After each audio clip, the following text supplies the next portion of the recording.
The college basketball experience preview and picks for Tuesday night, November the 18th edition on the Sports Gambling Podcast Network is brought to you by Underdog. Underdog is hooking up new customers, places $5 and get $100 in bonus funds when you sign up with our promo code TCESGPN.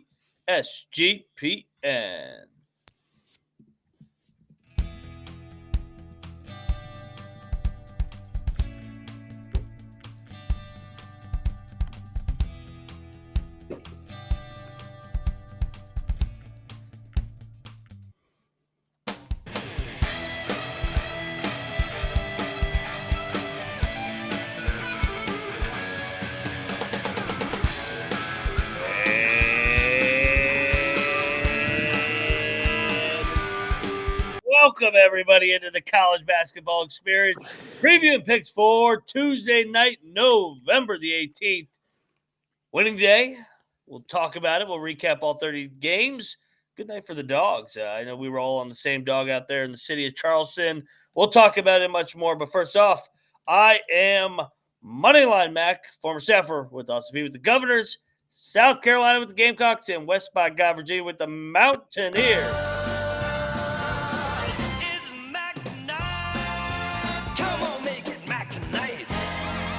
Mega Mac tonight, baby, over here at the College Experience. Joining me to talk college hoops, you guys know him from the great state of Michigan. He is the LeBaron driving, cocktail napkin having. He's Noah Bieniek, aka Noah B77. What's up, brother? Dude, I'm doing great. Really good day for me. I went 8-2 on the slate.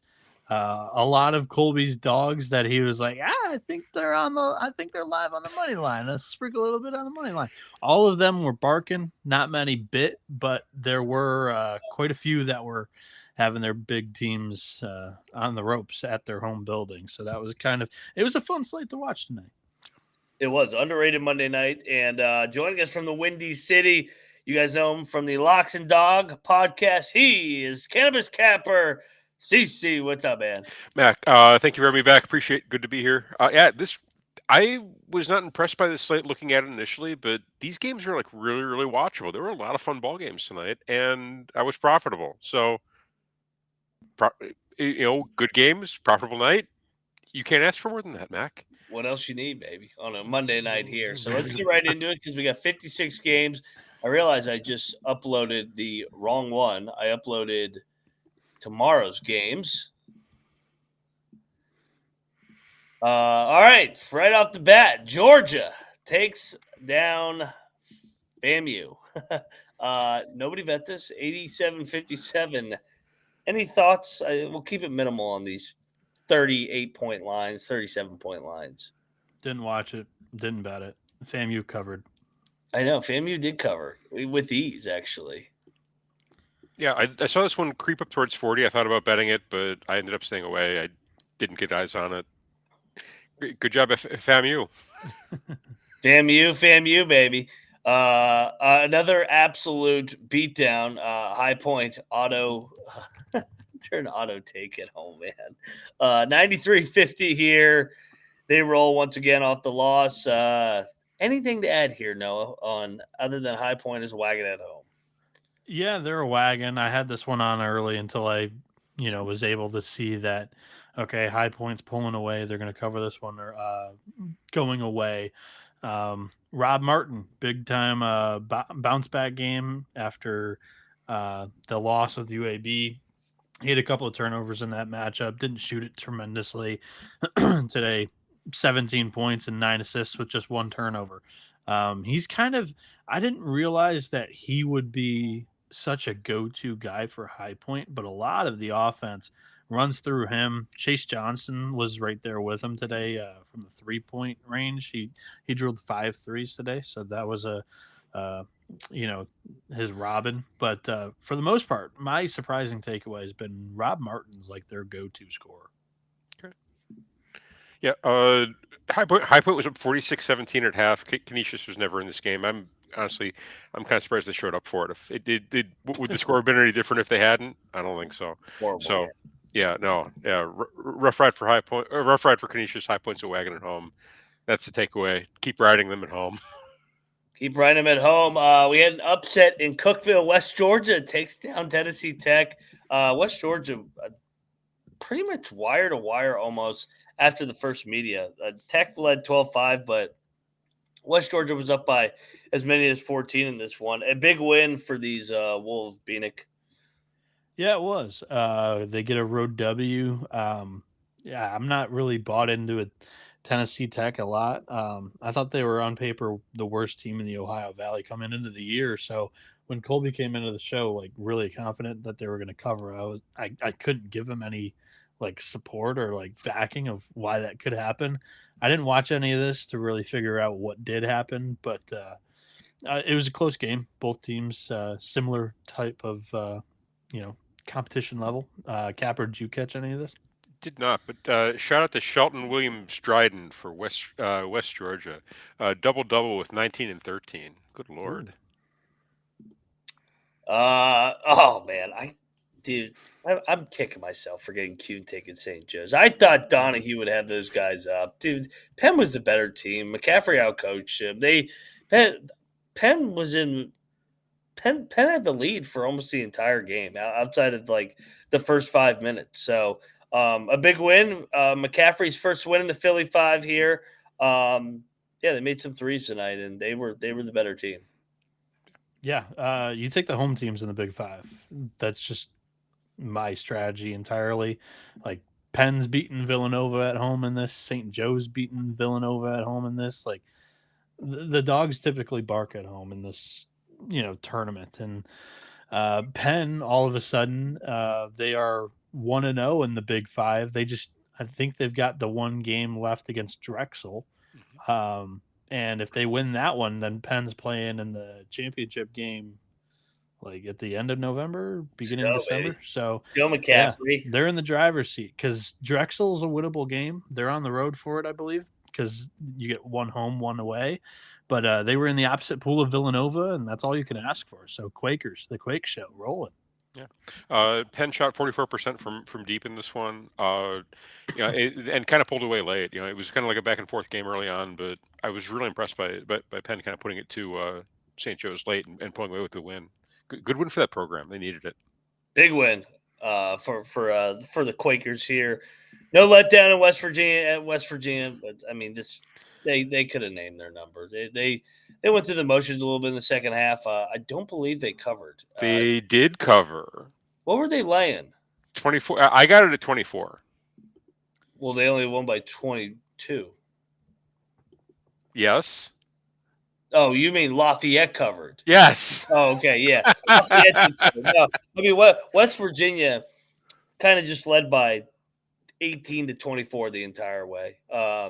Dominated. Huff made some shots early, and then DJ Thomas, freshman, had a big night. Mountaineers 5-0 and get Chance Moore-back, who's eligible for Charleston here on Friday, baby.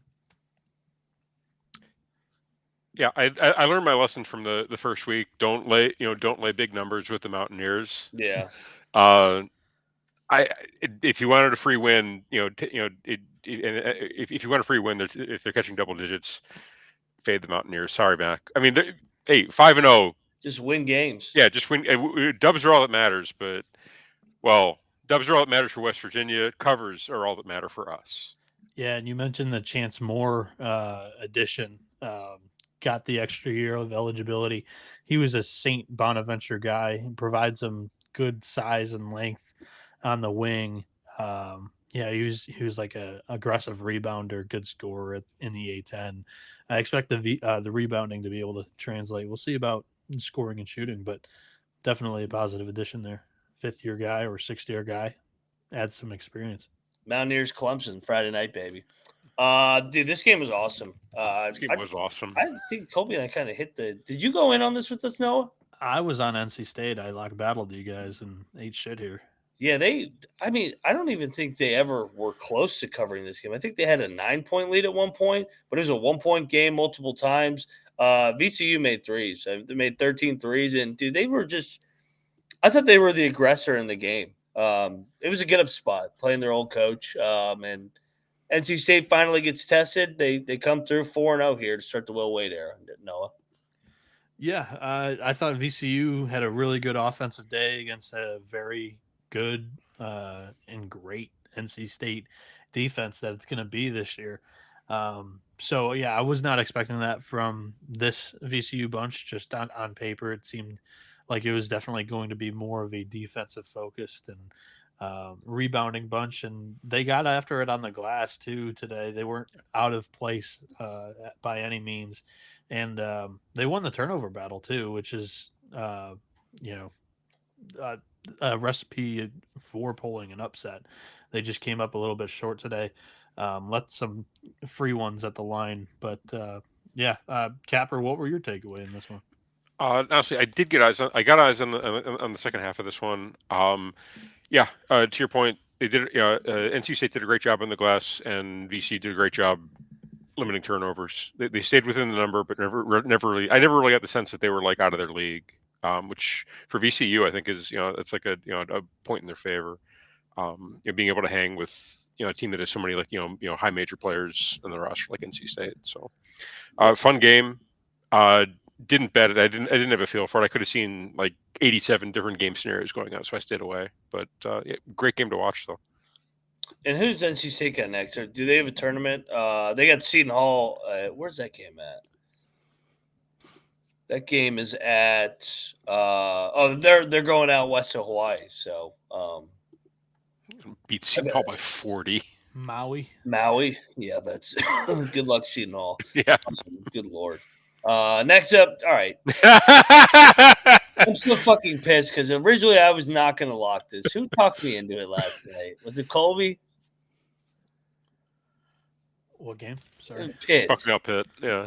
Oh, no. Colby and I think, laid it with Pitt, and you were like, no, screw it. They're going to lose or something like that. Somebody talked me into it last night. No, I think you talked yourself into it, honestly. I knew it was doomed right at the start when I saw their own fans shitting on their own programs. So I was like, shit, they're probably going to have a foo-foo win like they always do in these bye games, pad their stats, and then they'll lose every game that actually matters because they suck. Yeah, they made a bunch of threes. Bucknell sold in the second half. That's all I got. Yeah. I don't know what to make of Pitt. I mean, they're frauds. They just blow out teams in bye games, and then they lose every game that has a little bit of toughness on the other side. I think you know exactly what to make of Pitt, Mac. Yeah, like it was Colby. It definitely was Colby. It definitely was Colby who fucking talked me into it. Somebody talked me into it. I was like, all right, I'll go in on it. I just wanted to fucking see if the funeral. Chad is saying that Colby got me into this. Yeah. I wanted to see if the Pitt funeral could last another day, but it did not happen. Finally, Pitt wins a game. Yeah. Any thoughts here, Noah? No, this is kind of what I expect out of Pitt basketball. They run it up on the little guys. Yeah, it's pretty sad.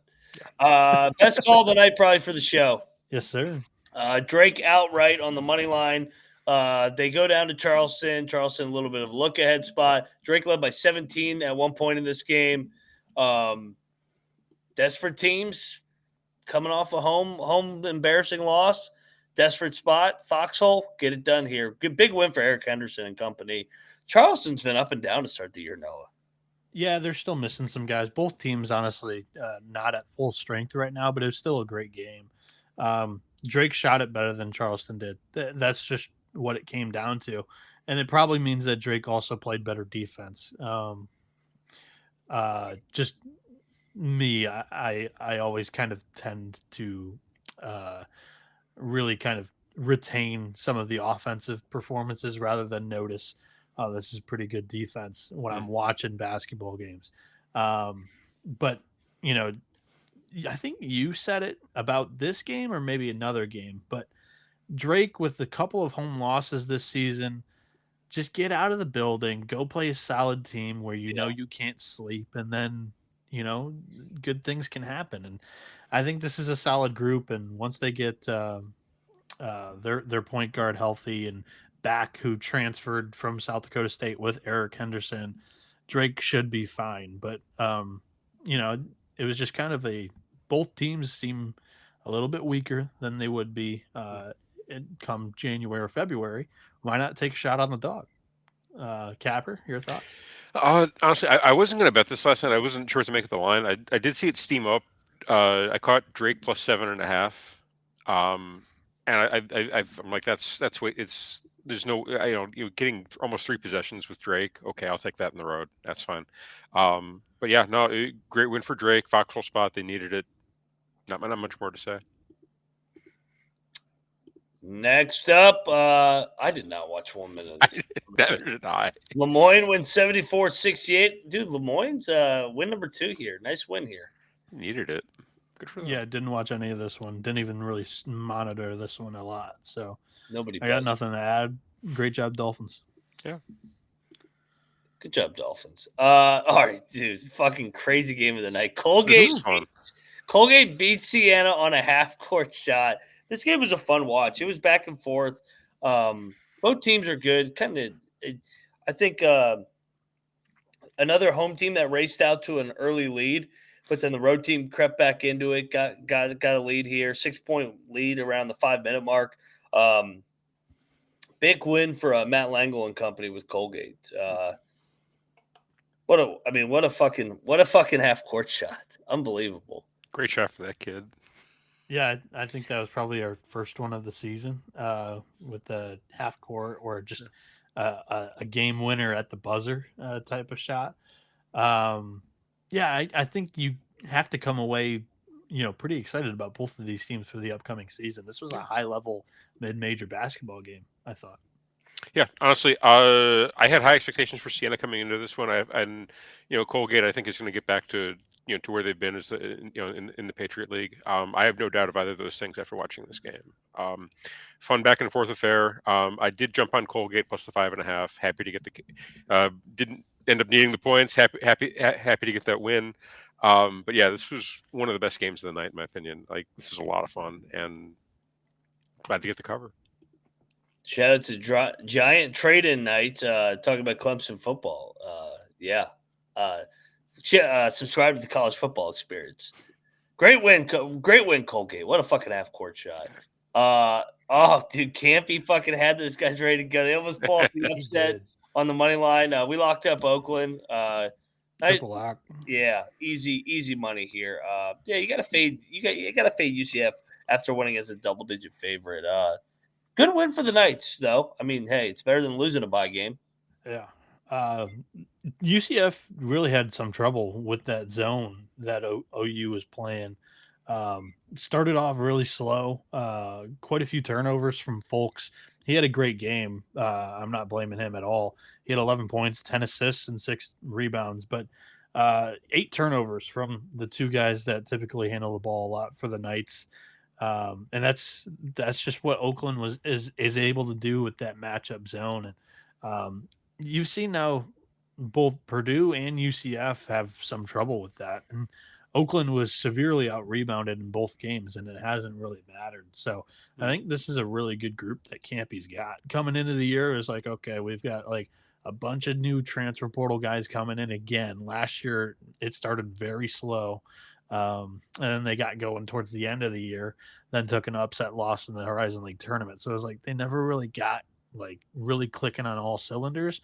This year's team reminds me of some early 2010s Oakland teams where the late 2010s and early 2020s they had like a really star guard that was able to do a lot. They don't really have that, to me, that jumps off the page of a guy that's going to create a ton of plays, but it's really just a really sound team so far that is hitting shots when they need to. They're making free throws and they're creating a little bit of havoc on the defensive end. Oakland has Eastern Michigan on deck. Oakland money line, right? There you go. I mean, they'll probably be favored there. You think so? Yeah, I guess they probably will. Probably. I mean, we'll see what happens with Eastern Michigan's taking on the 2 Horizon League Michigan teams this week. So we'll see what happens with Detroit for Eastern. Maybe they win it convincingly and then they enter as a favorite. I don't know, but yeah. Good win for UCF. Good cover, Oakland. Lamar wins 79-66. This line was hilarious. Yeah, and it was telling that they were going to drill them. Yep. I didn't want to lay 8.5. I went up to 10.5. I was like, it steamed up. I didn't touch this game. Yeah. I kind of expected Lamar was going to put it on them. They kind of did. I mean, they ran to a big first half lead and then kind of coasted for the rest of it. So, Lamar. Honestly, Lamar was one of my favorite teams in that conference. Coming into this year, and they've done nothing to prove me wrong. So I'm still looking forward to seeing them in conference play. Yeah, this was probably his worst game so far in Division I. Rob Lee, the D2 Wright State transfer from Michigan. I've been glazing him basically all season. He did literally nothing today, and they had 4 guys in double digits. They still win this one convincingly. That's a great sign for Lamar this year. Lamar's good. How about this game? North Dakota State comes through for us. Let's go. This game was a grinder of a game, back and forth, 2 good mid-majors. Dude, the Bison are tough up there in Fargo. 3rd straight home win. They made 16 threes. They get revenge from last year against these Salukis, Bieniek. Yeah, they did. And DMT, he went for 24, 4 of 6 from 3. Like, that guy was just in it from the get-go. It was him and House trading blows back and forth. But this was more of an up and down fair than I kind of expected or realized it was going to be. Kind of all over the place, but it was a great watch. The Bison had a little bit of a home crowd there. Definitely we were able to build some momentum in the late minutes of that game to pull away. Because like you said, this was back and forth, and that's a good win for the Bison there. Southern Illinois, actually, this was the handicap. SIU away from home, NDSU at home. Yeah. That's a tale of those 2 programs over the recent years. Yeah. No, you nailed the recap on this one exactly. That was my exact takeaway. Just, how chippy North Dakota State is at home and, Southern Illinois outside of Carbondale. But honestly, I could see this like becoming like a, like a little non-conference rivalry between these 2 teams, given the, the playing in the Missouri Valley in football. Oh yeah. Big win for the Bison and Dave Richmond. All right. Well, Wisconsin rolls. They do not cover, I believe. Nope. 25.5. They win by 25. Hilarious. No much analysis here. Good job, Wisconsin. I did jump on the 25.5. I didn't watch a second of this game. I was just kind of scoreboard watching, looking for the cover. I didn't think Wisconsin was ever going to roll them by 30. I figured they'd stay within the number, and they just did. Edwardsville backdoored this, for those wondering. The back door was open. This is the part of the night where all the bye games happen. Iowa State wins by a zillion, 39. The late nightcap heated back up, but in the middle it was a little light. Yeah, I mean, they did. Yeah, they did what they're supposed to. Missouri, what was the final there? Oh, they did not come close to cover. They were asleep at the wheel. 91-73 over Prairie View. That was the pick, though. I think we all took Prairie View on the show last night. Capper, did you catch any of this? Monitor any of this? Did not touch it. Nobody did. Don't even ask him. He's watching fucking Missouri versus Prairie View. That's why I'm zooming through it. All right, I did watch this game start to finish. K-State should have lost tonight. They were down 5 with fucking 45 seconds left. Got to stop. Got a turnover on when they set up their press. Haggerty was awesome. He had 31 points. He can really score. And I forgot that he started his career at Tulsa. Yeah, that's right.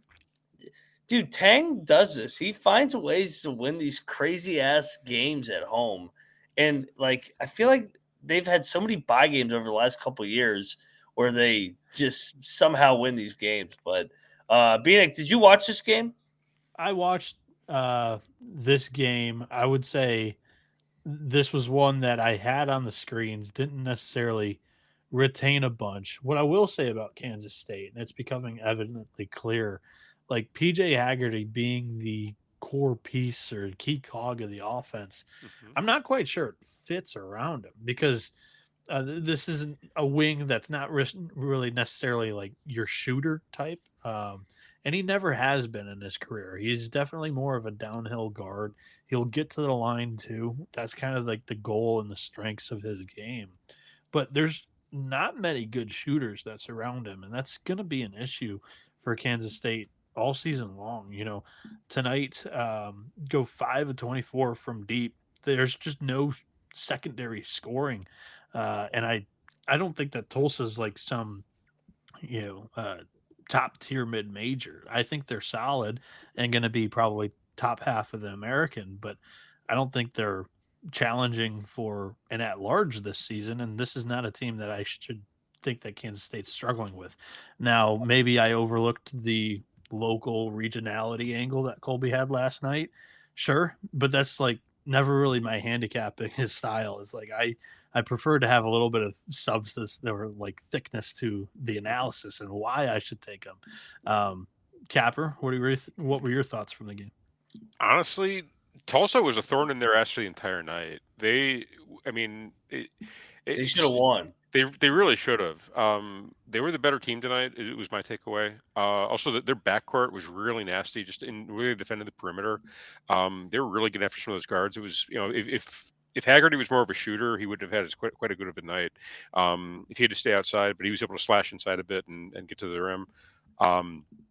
But yeah, Tulsa, they did not go away. There was one point at the 5-minute mark of the second half where Kansas State kind of punched them in the mouth, went up by I think like 5 or 6. They thought they were going to go away. They did not go away. They came right back and counterpunched. So good on them for staying in this one. They really should have won tonight. Too bad. Yeah, those Tulsa guards are tough. They made big play after big play. So they really did. Credit to Tulsa, but they got to be kicking themselves. They should have won this spy game. Yeah. K-State 4-0 got Mississippi State up next. Rice did cover.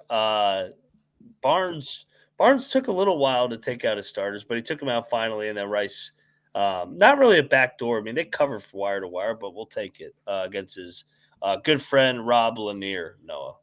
Yeah, at Tennessee. Yeah, I don't have a whole lot more to say on this one. I didn't really have it on the screen to know, but yeah, Tennessee pulls away or had a big lead throughout, but never really threatened to cover. So this one was never really in doubt. I did have this on my initial draft of my card for last night, but again, listening to Moneyline Mac tell me why I shouldn't take Tennessee, laying the big number, talked me off of it. Thank you, Mac, for saving me a loss. There you go. Yeah, you got friendships, the coaching fraternity. Don't run it up. Arizona State got they played with their feet. They totally did. Dude, this score was not indicative. They trailed by 11 with 14 minutes left. They were out to lunch for the first half. And for a minute there, I thought they were going to come back and fucking cover 18 and a half, and I was going to flag this as an investigation game. I mean, if they had been down 11 with 14 minutes and covered 18 and a half, I might have fucking quit the show. Yeah, I would feel like that might have been the worst loss since Fullerton, Oregon State last year. Mo Odom took over late, and that was kind of, Georgia State didn't really have anybody to stop him once he got going. He had 9 assists, 24 points, just was a really good closer in this game, and it really shouldn't come down to that if you're Arizona State in this type of game. It was a little bit of a sleepy spot after Gonzaga. I'm still intrigued by Masamba Diop, their 7-footer freshman. He didn't have a great game against Gonzaga, but pops up here for 15 and 11 with 2 blocks. Maybe he's just one of those bigs that's going to devour mid-major competition and hit a Big 12 wall in conference play, but he's definitely an entertaining big man, that's for sure. Yeah, honestly, I was too busy watching Tulsa and Kansas State to get eyes on this. Sorry, appreciate the honesty. Hey, Colorado did cover the big number. I mean, this is Colby dragged me in. There were 2 possibilities here. Alabama State was going to win on the money line, or they were going to lose by 30. So they lost by 30. That was what I was talking about with Colby. I honestly wanted to just take the money line and forget about it, but he suckered me into just put about 80% on the spread and 20% on the money line, and Yeah, No, you just they lose suck. 100% there. Noah, you were not the only one who got suckered in by Colby on this one. Also, I'm not giving him too much shit though, because this was the only really money line call that wasn't barking yesterday. Yeah, for he had a him, good night. so. He did text me, pick Dundee, that he went 11-4 and he hit his dog. So he made sure and Who was the dog for him? he had Drake. Yeah, he had Really? Drake. But yeah, He had Drake as. Mm. I don't think he chose Drake in the best bet section. It was me and you that had Drake as the money line dog. He had Tulsa, so he got fucking. Yeah, that's a tough I was like, he didn't choose Drake in that section, that portion. I can't let him get away with that. But he did hit a dog, so shout out to him for that. Don't worry, he left his all caps on when he texted me. Of course he did. I can't imagine Colby texting any other way. Technology retard over there. Mac and I confronted him like a week ago. Why do you keep texting us in all caps? And it's like weird too, because I don't know, when you receive an all caps text, you're like, he'll send in the group chat, I'm joining in 5 minutes, like a call like all this. Caps, and it's all caps, and it's like, why is he screaming that, or like, what's the purpose of screaming that? And he's like, no, I just texted you from the computer because I was working on the slides. So it's like he just keeps his caps lock on because he types in caps on the slides. Yeah, you got to consider this first when it's the caps lock. Technology, not a strength to pick Dundee. Yeah, if you receive an all caps text from Colby Dant, that means he's texting you from his computer. That's just funny as fuck. If only everybody saw the behind the scenes. Speaking of come on. This is ridiculous. What was the final score in this game? 122-50? We should have locked Gonzaga last night. Yeah, we should have. Good Lord. What do you think Mark Few told him after the Arizona State game? Do you think he wasn't satisfied with the performance? I mean, they won by double digits on the road at a Big 12 team. I know they didn't play relatively well, but it was their first road game. Yeah. And they had just beaten Creighton in Oklahoma by a zillion. And Capper, you're the Spaniard, the one that I was struggling with, and you're like, he's the Spain guy, right? Mario Saint Supri had another big game here. So ridiculous. That guy, he's really clicking it. This is an older bunch, and then they've got that one sprinkled in freshman that's a star. Those are the makings of title contenders. They just are. I think there's a really nice ceiling with Gonzaga this year. That's a weird takeaway after a game of Southern Utah. You shouldn't be saying that, but still, I'm going to say it. Fair enough. Shout out to Julio. Him and Colby, the only two people I know who text in all caps. I think we might have found Colby's burner. I think we might have. Julio did emerge when Colby, when him and his wife were having hit their son. It was like Julio Tiger was coming around. It definitely was Colby from the hospital named Julio. Oh, it's great. No further analysis needed there. No. Clemson was drilling them, and then they went through the motions in the second half. Dude, we should have just taken every underdog tonight. Yeah. We should have just blindly taken every dog. We would have went like fucking how many games were there? 25? We would have went like 20-5 ATS if we just taken every dog, I feel like. Probably right. Yeah, not a bad night. Not a bad night for the dogs. They were barking. Jesus. It was sleepy Monday. 6, 7. The only one that didn't cover was Alabama State. Alabama State, yeah, what to say. And Canisius. I mean, did any other ones not cover? Who reported? Lamar covered. Lamar covered. Iowa State covered that fucking bullshit game. Bakersfield did not cover, so that's one. So 19-6. Yeah. Yeah, so every other dog was covered. I knew the dogs were barking or covering easily. I didn't realize 19-6 good. Wow. All right, Chalky Tuesday coming up. Yeah, let me just moneyline chalk it up here. File that in the back of the head. Yeah. Any analysis here on this? No, didn't see it. Wasn't going to get eyes on this one. Clemson's going to lose Friday. Go Eagles. Dude, All right, Oh, fuck. Barbara. F this team. bro. What happened to Aiden Mahaney? It's a great question. Okay, he had an awesome first half, and then He's played pretty good so He far. was horrible tonight. he was the first half. He was actually really good. I think he had like 16 points after the first half. Second half, he couldn't make a shot. He's like 0 for 9 in the second half. Yeah, His everything line's was not bad overall. no. Yeah, but if you watch the game, he killed them. He killed them. Dude, Loyola Marymount switched ball screens, and they had some big stiff white dude, and he couldn't Well, go that by was- him. He couldn't go by the fucking big stiff white dude. I'm like, That's "You why played he at was benched at last UConn. year." Well, that's why he was benched at UConn. He couldn't play was- defense. he He was would not going- be able to guard a ball screen. I No, remember he's on offense. on offense. He's Yeah, on the opposite. offense. He's on offense. He couldn't go by the big stiff white dude. I'm like, bro, you played at UConn and you fucking were dominating Gonzaga in hostile games, in primetime games, and now you can't go by a guy at fucking Loyola Marymount that can't tie his shoes. I don't know what happened to him, man. He's not the same guy. Yeah, he's played good so far this year. He I'm was not. horrible tonight. not in the I'm not second. overreacting like against a solid defense in LMU. I will say I luck boxed the over in this game with it going to overtime there. Yeah, I had a happy night. Fair enough. He was okay in the first half. Second half, he couldn't hit a shot and he couldn't do anything. He was actually okay on defense. He did a nice job of getting in the passing lanes and kind of disrupting. But shout out to MJ Amy. He was on fire in the second half for Loyola. Got them back into it and ultimately helped them win it, I think. Oh, dude, that guy wouldn't miss. And No.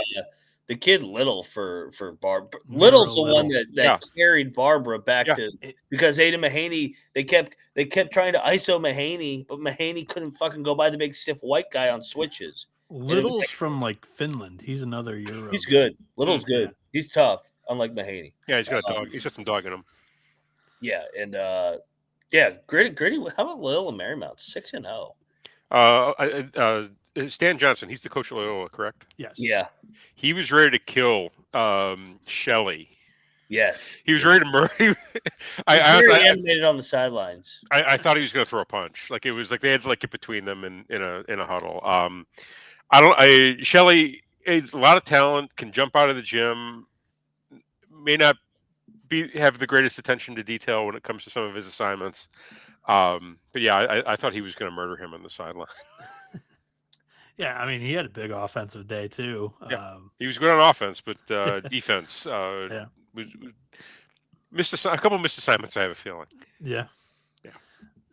Loyola Marymount was down 14 with 12 minutes left. This is a hell of a comeback. They're down 8 with 5 to go as well. Yeah, they came all the way back from that, then went down 8, then came back from that and won in overtime.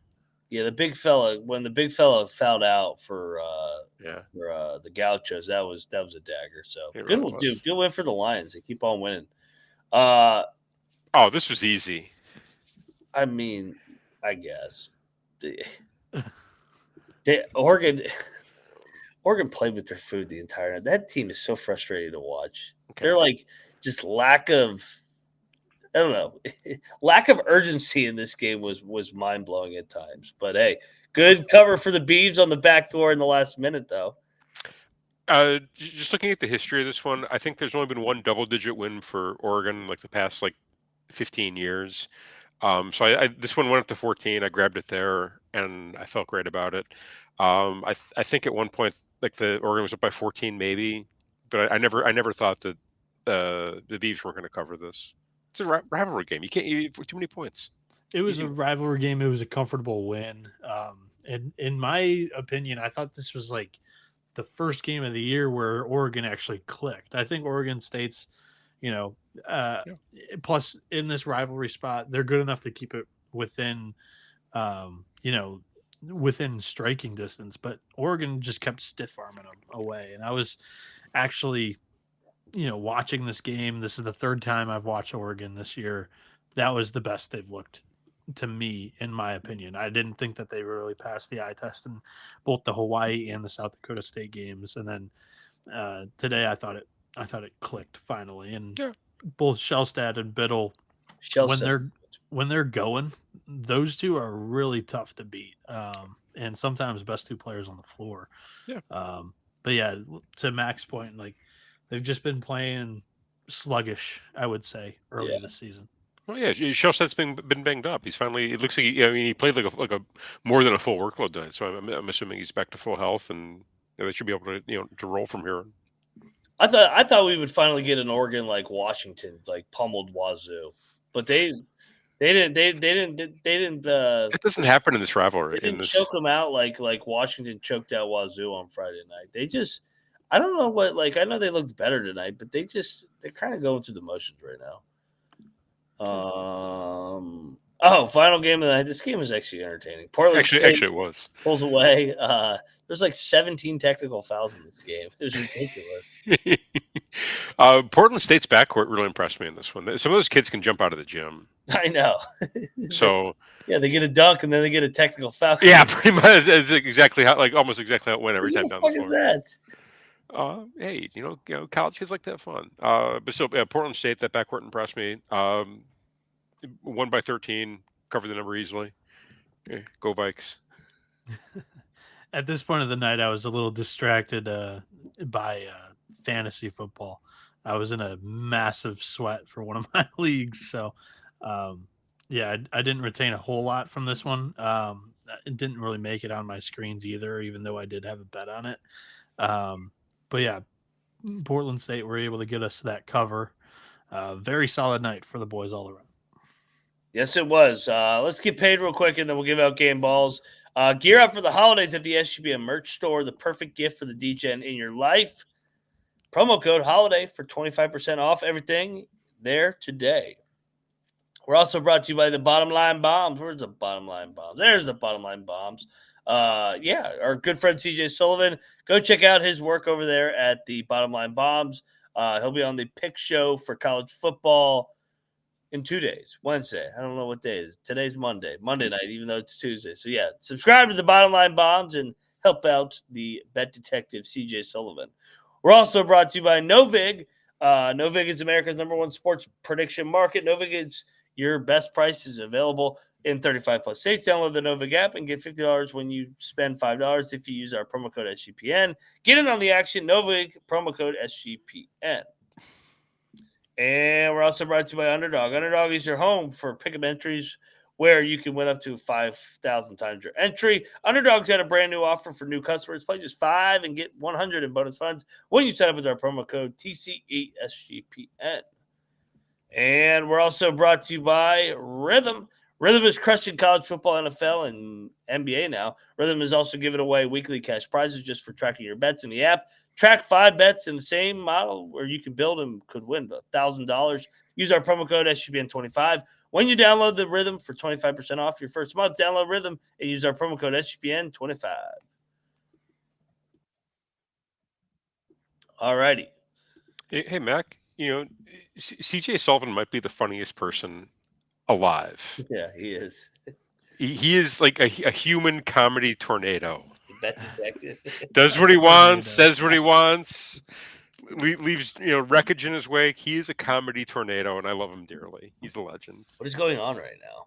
I was just setting it up for the picks after this, but we're going to do game balls real quick for Monday, November 17th slate. Capper, you want to begin us off here? Yeah, I'll start us off with, I'll do Colgate. Get that win on the road. They needed it. Great game against Siena and back and forth against a solid mid-major. Colgate gets my first game ball.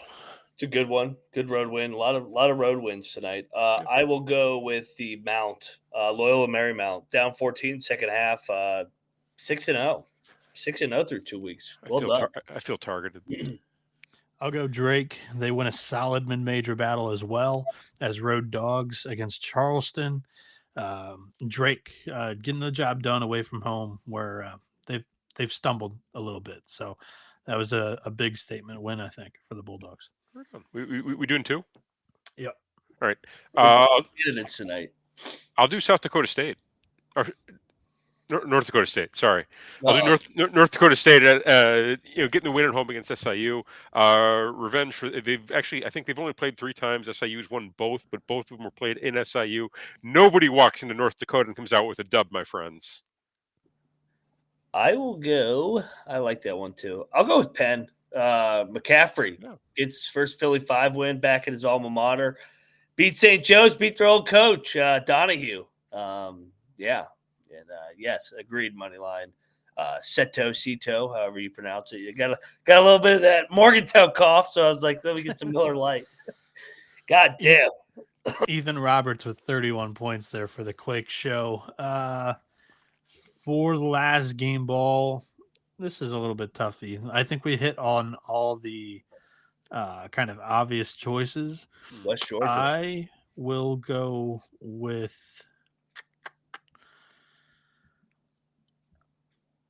I'll go to West Georgia. That's just kind of pity. They were a short dog on the road. They get it done against Tennessee Tech. And what was I think I don't know where I was going with that, but Shelton Williams-Dryden went for 19 and 13. It was a great game from him. He returned for West Georgia, and he was a star of last year's team, so that was definitely a positive. Let's get to picking Tuesday's games, and we're starting off with a banger, right, Mac? Champions Classic, right? Okay. Oh boy. Oh, he's even got the lines in there for us. Nice. Some of them, I'm sure. All right. This one was probably out yesterday. Yeah, this has been out for a while. Yeah, but I think he entered. Like, does he have the lines for all of them? Yeah, he's on it. All right, Sparty, Big Blue. Game is at the Garden here. Kentucky laying 5.5. I am going to bet Kentucky here. Really? Yeah, I think Kentucky gets right here. Pope called out his team after the previous game. Already played a true road game, road environment here. I know Sparty got a nice win over Arkansas, but I think Kentucky's guards control the tempo here. Again, Michigan State's backcourt's still a little bit unproven. So give me Kentucky, Big Blue. They pull away late, win by double digits, or maybe not double digits, but 7 to 10. I'll lock up Kentucky here at the Garden. I'm gonna go with. I'll go.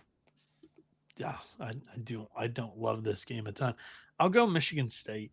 I think that their defense should play, especially on the road. Like that's what you're most nervous about the offense, but Michigan State's offense comes from second chances a lot of times, just attacking the glass and putting the ball back up. That's definitely going to be where they need to win in this matchup with Kentucky, because Kentucky's got a nice rotation of bigs that can go and grab some rebounds and boards. But at the same time, I think that Michigan State's backcourt might be better at this point in time right now. They know their identity. They're dogs on defense. I'll go Sparty catching some points. I don't love it, but I'll take Michigan State in this one. Yeah. No, I'm going to join you on Sparty. Again, I to your point, just the fact that they know their identity, and I think they would it be fair to say they have a coaching advantage. Oh, definitely, yeah. Izzo is a better coach than Pope. I mean, Pope's solid, but Izzo's a legend. Yeah, so I'm gonna give me the legend, give me the team with the identity, and give me the points. I'll lock up Michigan State. Let's ride. Are you locking Michigan State because you want action on it? I am not. You locking Kentucky? Yeah. Let's battle. Yeah, I'm not. You take Izzo in March. You fade him in November. He already got his big win. Kentucky blows it open tomorrow. We got a battle. Yep, on the Midwest team. Party. On Big Blue. Kentucky. Interested to see what the crowd is tomorrow. I'm being told we missed some super chats real quick. Oh, did we? Joshua Northcutt, aka Jay North. He goes, y'all were locked in again, and he hit a 6-pick parlay. Oh, he tweeted at us. That is right. He hit the 6-pick parlay tonight for the second time in 5 days. Whoa. It was a 50-1. Shout out to you, man. Big talk. He locked up the triple locks, or he put the triple locks into the parlay. Hashtag triple locks bets. Congrats to you, Jay North. And then Fish Nuts says, I'm surprised Bakersfield still has a team after that coach got arrested. So shout out to Fish Nuts. Aren't we all? That team's bad. Kentucky's slight advantage of the crowd tomorrow. Nah, state travels. Yeah. And Kentucky doesn't? Well, I'm not saying they don't. I'm not giving Kentucky an advantage, though. Yeah, I don't think the crowd's not going to be a factor. Just Die Winners is saying that I'm biased in picking a Michigan team, Mac. What are your thoughts on that? I'm from Illinois and I'm picking Michigan. So what's my bias? I'm just saying, like that's why I took Kentucky, because you gotta fade the guy that's emotionally invested. It's a Kentucky crowd tomorrow, by the way. I'm not a Michigan State fan. So yeah, I'm not emotionally invested there. All right, let's move on. It's going to be a great game. Should be, I think, scrappy and lower scoring. Honestly, just eyeballs wise, I think that comes in under the 153.5. But I'm not going to bet that. Me either. All right, let's go to a battle of the unbeatens here. Unbeaten. 4-0 versus 4-0. Yeah, I didn't know that. Yeah, Buffalo's fucking 4-0. Buffalo's rolling. Buffalo's coming in here.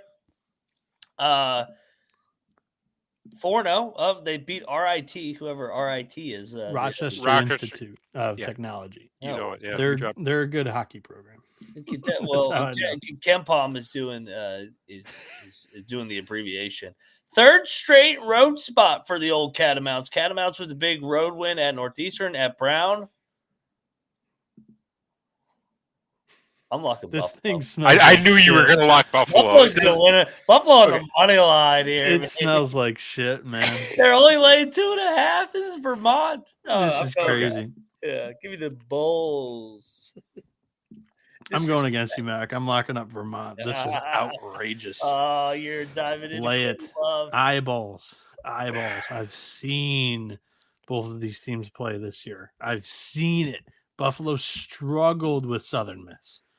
Hey, Vermont's already got 2 road wins against solid programs. Catamounts. They bring back so much. They have a really good guard duo in TJ Long and TJ Hurley, dude. This is disrespectful to the Catamounts. That's what this number is. I mean, fucking Buffalo went wire to wire at DePaul. Hey, not everybody can go wire to wire. That's a better win than Vermont has. I don't. Northeastern, is it? DePaul's better than Northeastern. It's a fucking Big East school. They were up by 20 at one point. Lock battle. All right. Okay. Dive into that, Corey Love. Let me know how it goes. All right. Actually, I wrote this one up for sportsgamblingpodcast.com. Check out my article there if you want to see my full write-up. But I am on Vermont, laying the 2.5. This line is disrespectful. The Vermont offense way too. Also, they played last year in Vermont. Vermont won by 11. And now they're only favored by 2.5. This line stinks. I think Vermont destroys them. Vermont won by 11 with an unhealthy team. They were unhealthy the entire year. New Buffalo team. New year. Bulls 5-0.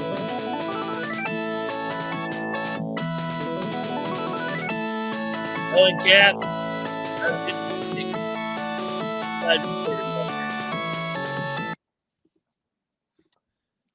Next up, Rutgers. Rutgers has been struggling to cover these bigger lines lately. 15.5, 16.5. That's Rutgers got on deck. Nothing, I don't think. Central Connecticut State. Yeah. Big look ahead. It's regional, I guess, but no. I'll look ahead. I'll lay it. America has sucked in these road games so far this year. Yeah, I think so too. Just different class of athlete at Rutgers. I'll lay it, but I'm not going to bet this. I'm taking the points here. I'm thinking that American will stay in it if Rutgers doesn't pull away offensively, and Rutgers pulling away offensively is a tough task. So, yeah, I'll take the points. Okay. New Haven taking on Seton Hall. Seton Hall is laying 23.5. 23.5.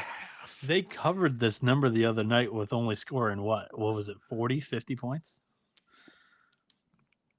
When? That was last year. Sorry. Yeah. We were talking about it the other night then. My apologies. I mean, New Haven's won 2 in a row here. I mean, Seton Hall's got the fucking Maui on deck. I kind of want to take New Haven. You think New Haven might be live here? No, I don't think so either. I think Seton Hall's better than they've been. I don't think they are. I don't agree with that. I'm on the same page as Noah as far as Seton Hall goes. They can somewhat make a jump shot this year. That's improvement from last 2 years. Somewhat make a jump shot as their 298th in effective field goal percentage. Oh, that's way better than the last year. They were like the worst team in the country last year. 356th. Yeah, they were terrible. Told you they're improved. Okay.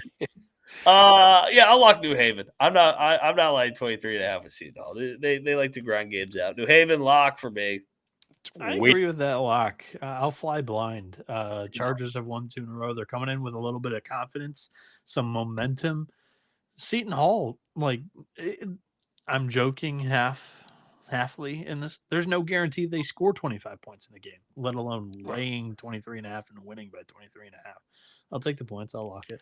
Seton Hall. How is Seton Hall 4-0? Well, they've played nobody. Yeah. Oh. All right. I'm on New Haven plus the 23.5. Lock it up. Let's go. Triple lock on New Haven. I think that we all also agree that there's no threat at all they win this game. They're just going to cover it. They'll lose by 20. New Haven. No Chargers. Triple lock. What's wrong with this show? I'm interested to see this one. IUND, IUPUI, whatever the fuck their name is, going to Charleston Southern. I think Uwe Pui's laying 2.5 is what I saw. I like them more as a dog. I don't like laying points with them just because they're never out of a game. They can never pull away from anybody. They can backdoor it, or they can be backdoored with their style of play. So I'll take Charleston Southern, home dog, no bet. I'll ride with you. I'll take Charleston Southern plus the 2.5. I don't. Yeah, Uwe Pui is a great dog. To your point, I'm not touching this game though. Total is 192. Oh my god! I don't. No, what are you doing here? I'm thinking about that total. Over.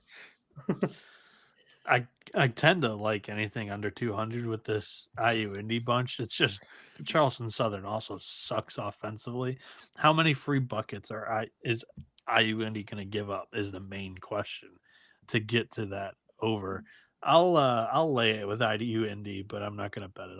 I'll sit this one out. This is like the first game I haven't bet an IU Indy game. It'll be entertaining. I can guarantee you that. It will be.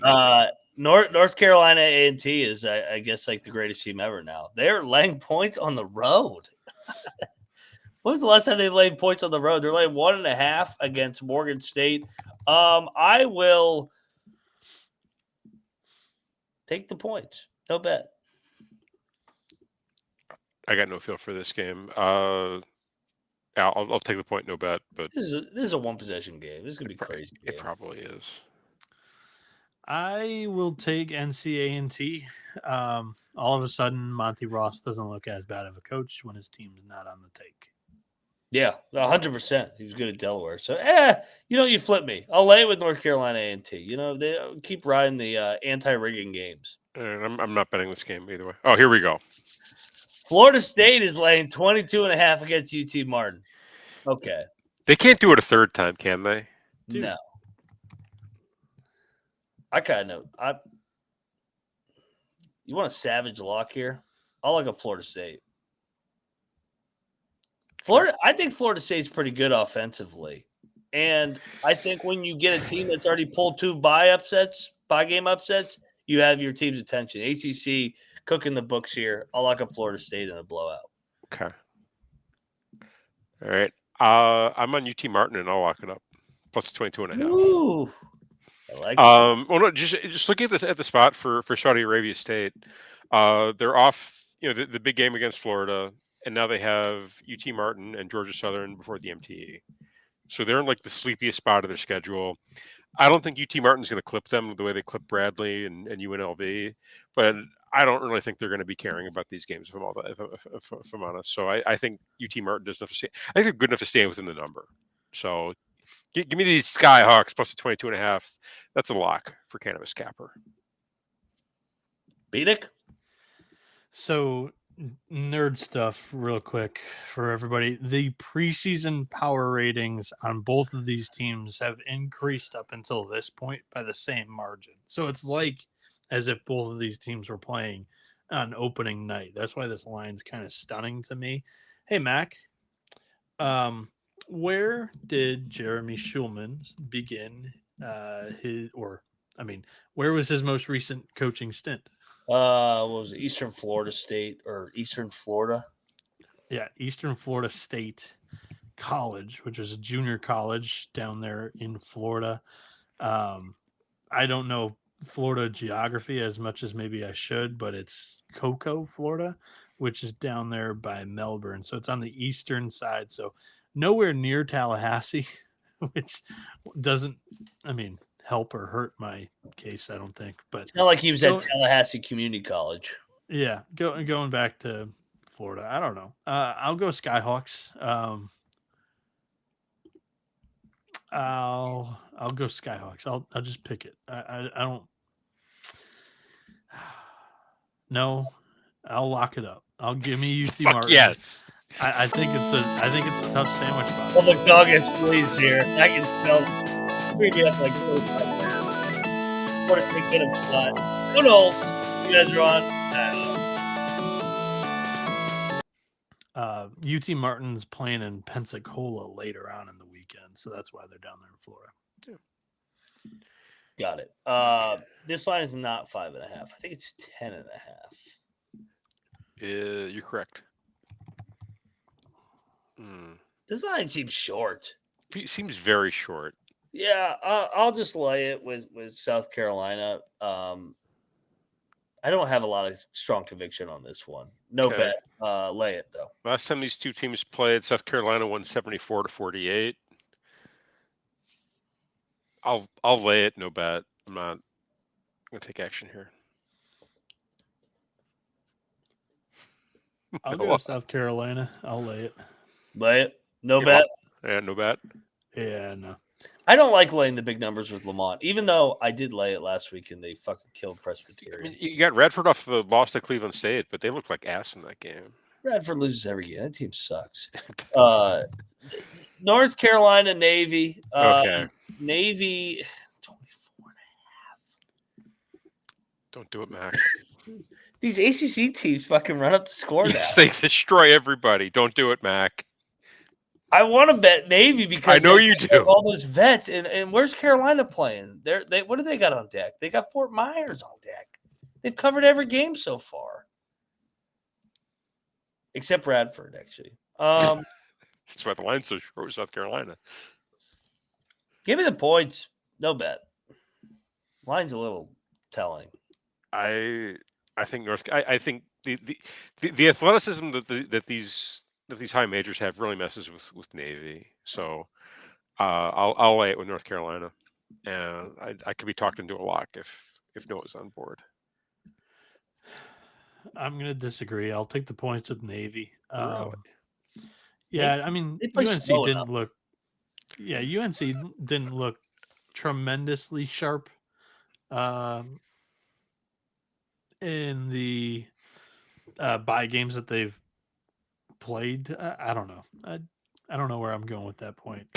Just speaking out of my ass. I don't know. Navy. Way I don't feel honest. great about Way it. to be honest with the viewers there, Noah. North Carolina. I'm nothing but honest. North Carolina wins by 30. Oh, yeah, I've been waiting for this one. Oh, here we go. Drexel's laying 10.5 against NJIT. NJIT is the greatest team on the face of the planet. This is Drexel's home opener against a real team. I guess they played Widener in the opener. I'll lock up Drexel. I'm locking up Drexel here. This is a get-right spot. 3 straight road games. They got their ass kicked. NJIT's coming in here feeling good. Where's the 3 out of 4? Drexel puts it on him here. I'll lock up Spiker and company in a get-right spot. Okay. I'll battle you. Give me NJIT plus a 10.5. They're playing out of their minds. I think it can. I haven't seen anything out of Drexel to tell me that they're, remotely good. I think NJIT might be live here. I'll go Drexel. I think it's a low-scoring matchup. I'll take the home team that might be a little bit more desperate at this time and place. Another battle cap. And NJIT. Bring it on, Mac. Let's do this. Dragons. Drexel is gonna fuck them. Drexel hasn't fucked up anybody. I got a lock here. Wilmington is laying 6.5. I'm locking up ECU. I like taking ECU when they're a dog, and I love fading them as a favorite. Last year, Wilmington won at ECU. Revenge on the mind. Give me ECU live on the money line here at Wilmington. This is going to be a good game. This is going to be a chippy game. This is going to be a close game, I think. Did Colby send you an all caps text to say that? I don't think so yet.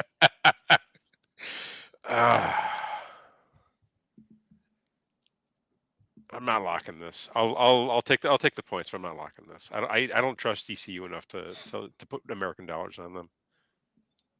I'll go Wilmington. ECU got drilled their last road game. I'll lay it. It's a short number. Just eyeballing it against ECU. So I'll take the Seahawks. When you're at East Carolina, you go for it. Give me them Pirates. Blind solo pick Dundee. Not tonight. Good. So if ECU sucks, I can bitch about them. Give me Schwartz and company. You brought me into this, Colby. What did I say? You just host this damn show. This might be a fucking money line play at the end. I like him tomorrow. Little revenge and in-state against Wilmington. Nobody's going to watch this game. Providence is laying how many against New Hampshire? Is that right? I can't see. Is it 27.5? Oh, my God. It is 27.5. What do we think of Providence coming off elevation? I'll lay it.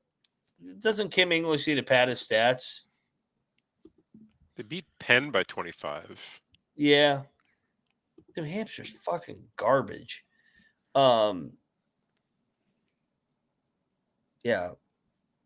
Actually, no. Take the points. New Hampshire covers the big spread against GMU last time out. I have no conviction here. Is there a look ahead spot? No. I'll take the points. I'm not betting this. If it gets up to like 30, I'll probably jump in. So if you're betting New Hampshire, wait. You'll probably get a better line. But I can't imagine laying 27.5 with Providence at this point. I'll lay it with Providence. Oh! Good luck. It's hilarious. Fucking game. Bieniek, this fucking Bieniek guy from the state of Michigan. We got the Champions Classic, and he puts Detroit and Eastern Michigan on the fucking Champions Classic's gonna be on the thumbnail for the picks only bunch. They're the TMZ ones. Why didn't you put Wilmington at ECU? Why didn't you put Buffalo or Vermont? Why is it? You could have done the Paul Gardner-Webb. I've already used Wilmington. It was between this game and another game we'll talk about later. It was Riverside and Baptist. It's a good one too. But I was like, when am I going to use these teams ever again? Ever. So that's why I used them. I don't like doubling up on teams like in week 2 of the season. So No, I respect the creativity and I appreciate it. Great job. Thank you. All right. So who's laying points here? Is it EMU laying the 1.5, or is it Detroit? No, EMU. Yeah. Last year, Detroit won at EMU, right? In overtime, yes, by 9. Revenge. Give me Eastern Michigan. Should we bet this? I just want to bet it just to watch it. I kind of want to. I kind of feel the same way, Mac. Detroit hasn't been competitive against anybody. It got drilled by UIC by 20, Notre Dame by 30. I guess Toledo, they were chippy. It's probably why it's so short, because they're chippy against Toledo. Yeah, I'll lay it with the EMU. I'll ride with you, Mac. It bounced back off Ooey Pooey. Disappointing home loss. I think they're better than Detroit. I think they are better than them too. Bieniek, what do you think here? Court Storm. I'll take EMU. I think they're a better team this year than they have been. Is this a triple lock? No, I'm not betting this. But... Double lock, Mac. Double lock on Noah Bieniek's Eastern Michigan Eagles. This is a matchup between power ranked 6 and number 7 in the Michigan power rankings. The hospital is closed for business during the holidays. Give us Eastern Michigan. Actually, no, 5 and 6, because Western's at 7. Noah Bieniek, and go check out his Twitter handle where he'll break down Michigan rankings for you. No, Boston College versus Hampton here. Boston College, a nice road win, bounce back spot. They've already dropped a bye game. This number's a little short. Ivan Thomas, former Ed Cooley assistant, Ed Cooley and Al Skinner guy. I think this means something. Give me Hampton in the points. I think so too. I can't see anybody betting Hampton in this spot. Everybody's all the Twitter geniuses are going to be on BC. I'll take the points with Hampton, no bet. I'm betting Hampton. BC's got the Charleston Classic next. They just won a road game against Temple. It's a little bit of like a sleepy spot for BC. Home atmosphere is not going to be great. We've seen these teams come into Chestnut Hill and win in the past. I think Hampton's good enough to make a threat, but I'll just take the points. I won't call for the money line here. Give me the plus 11.5. I'll lock it. You talked me into it. And where did Earl Grant come from before BC? Charleston. No bet. Homecoming. Noah and I are on Hampton. Pirates, I think they might be a little live. BC wins by 5.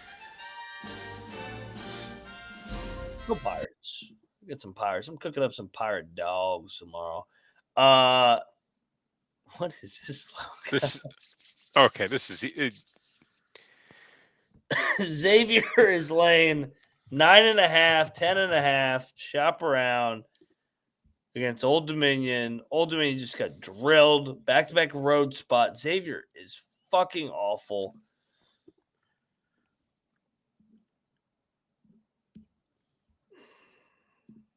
I'm locking Old Dominion. This is a cocktail napkin game. The line seems way too high. The napkins got him +3 in favor of Old Dominion is +3 in this matchup. Total's 159, but I just don't see a whole lot of points being scored between these two teams. So I'll go with ODU. I think they keep this one close. They even have a chance to win it with Mike Jones and company. I think the Monarchs are a solid team this season. You've got, how many examples of Xavier just sucking? Just not having it clearly this season.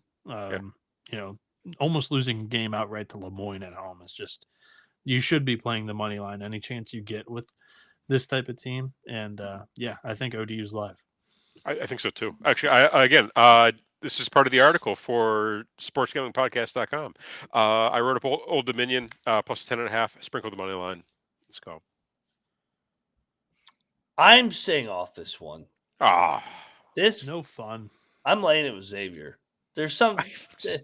Why is this line not like 6 or 5 or 6? Xavier's horrible. All right, you guys. It's the only explanation is that the books are still respecting the home spot for Xavier. You guys are double locking the Monarchs of ODU. Yeah, they're gonna win. They're gonna win all right. Here's your money line dogs. ODU is plus 380 on the money line. Oh, this number's gonna come down. So bet it now if you're going to. Next up, Iona taking on Princeton here. Princeton laying the short number 4.5. I will lock up Princeton. Foxhole spot. They've already hit the road twice. They've gotten their fucking ass kicked, but it's by Akron and Kansas. Now they're coming down a level to play somebody somewhat on their level.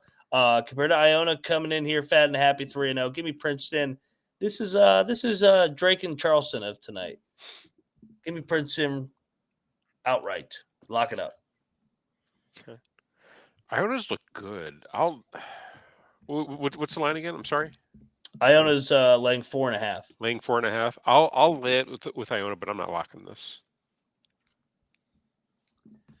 I'm looking up something real quick. Yeah, I mean, I'm sorry, Mac. This kind of goes back to my preseason handicap on Princeton. I need to see it with them, and I just haven't, until I buy in. So the fact that it's a younger team going on the road, I know it's their third road spot though. It is, but yeah, well, even still, I've got a lot more. I've seen Iona actually look good against teams. I've not seen Princeton look as good. Both these teams are 2-1 against the spread, so I'm gonna go Iona. I like them, at least at this moment right now, a little bit more than Princeton. Princeton's more of a team that I've labeled second half of the season. I'll be interested, but give me the Gales. This is Drake of tonight. Eric Henderson tonight. Mitch Henderson tomorrow. Lock it up, Princeton. Could be my dog at the end of the show. Next up, Kent State, Eastern Kentucky here. I saw Kent's laying 9.5.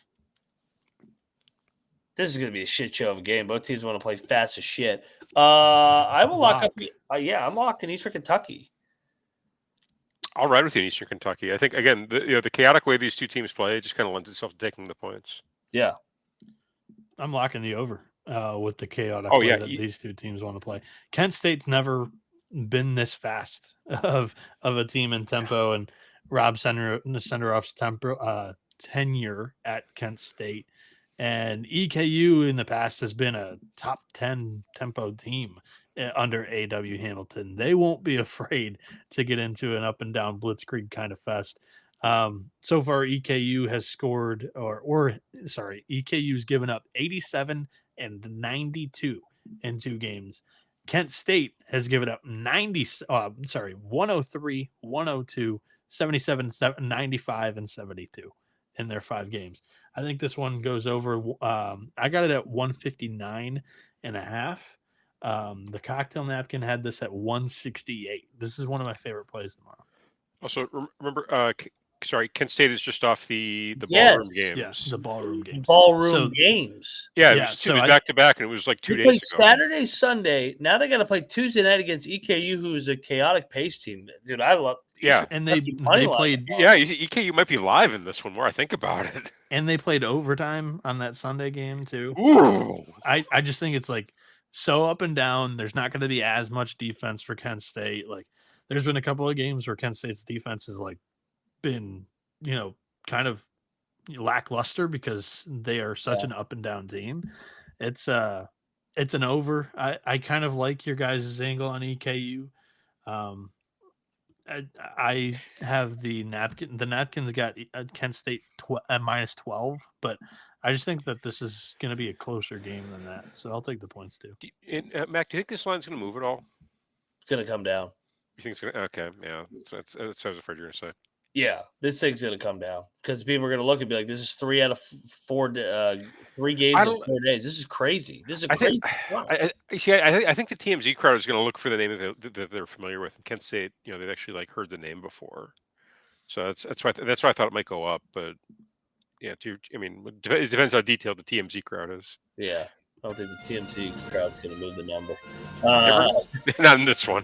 TVEKU, lock it up. Sprinkle some on the money line. Next up. It's a banger.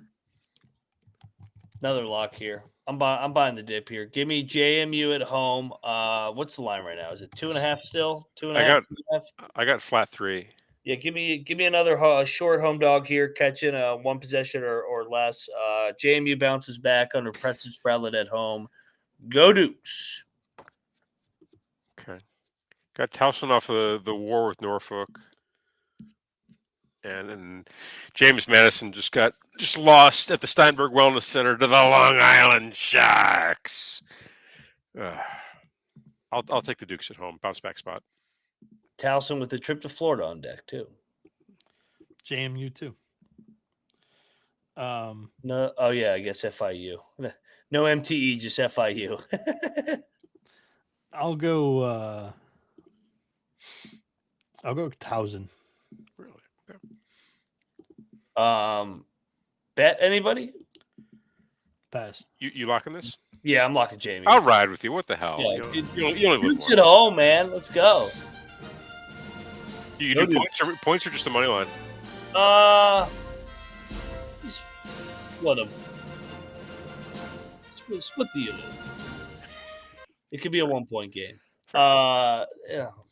This game is god awful. Longwood is laying 16 and a half. I'll lay it there. Eastern Shore.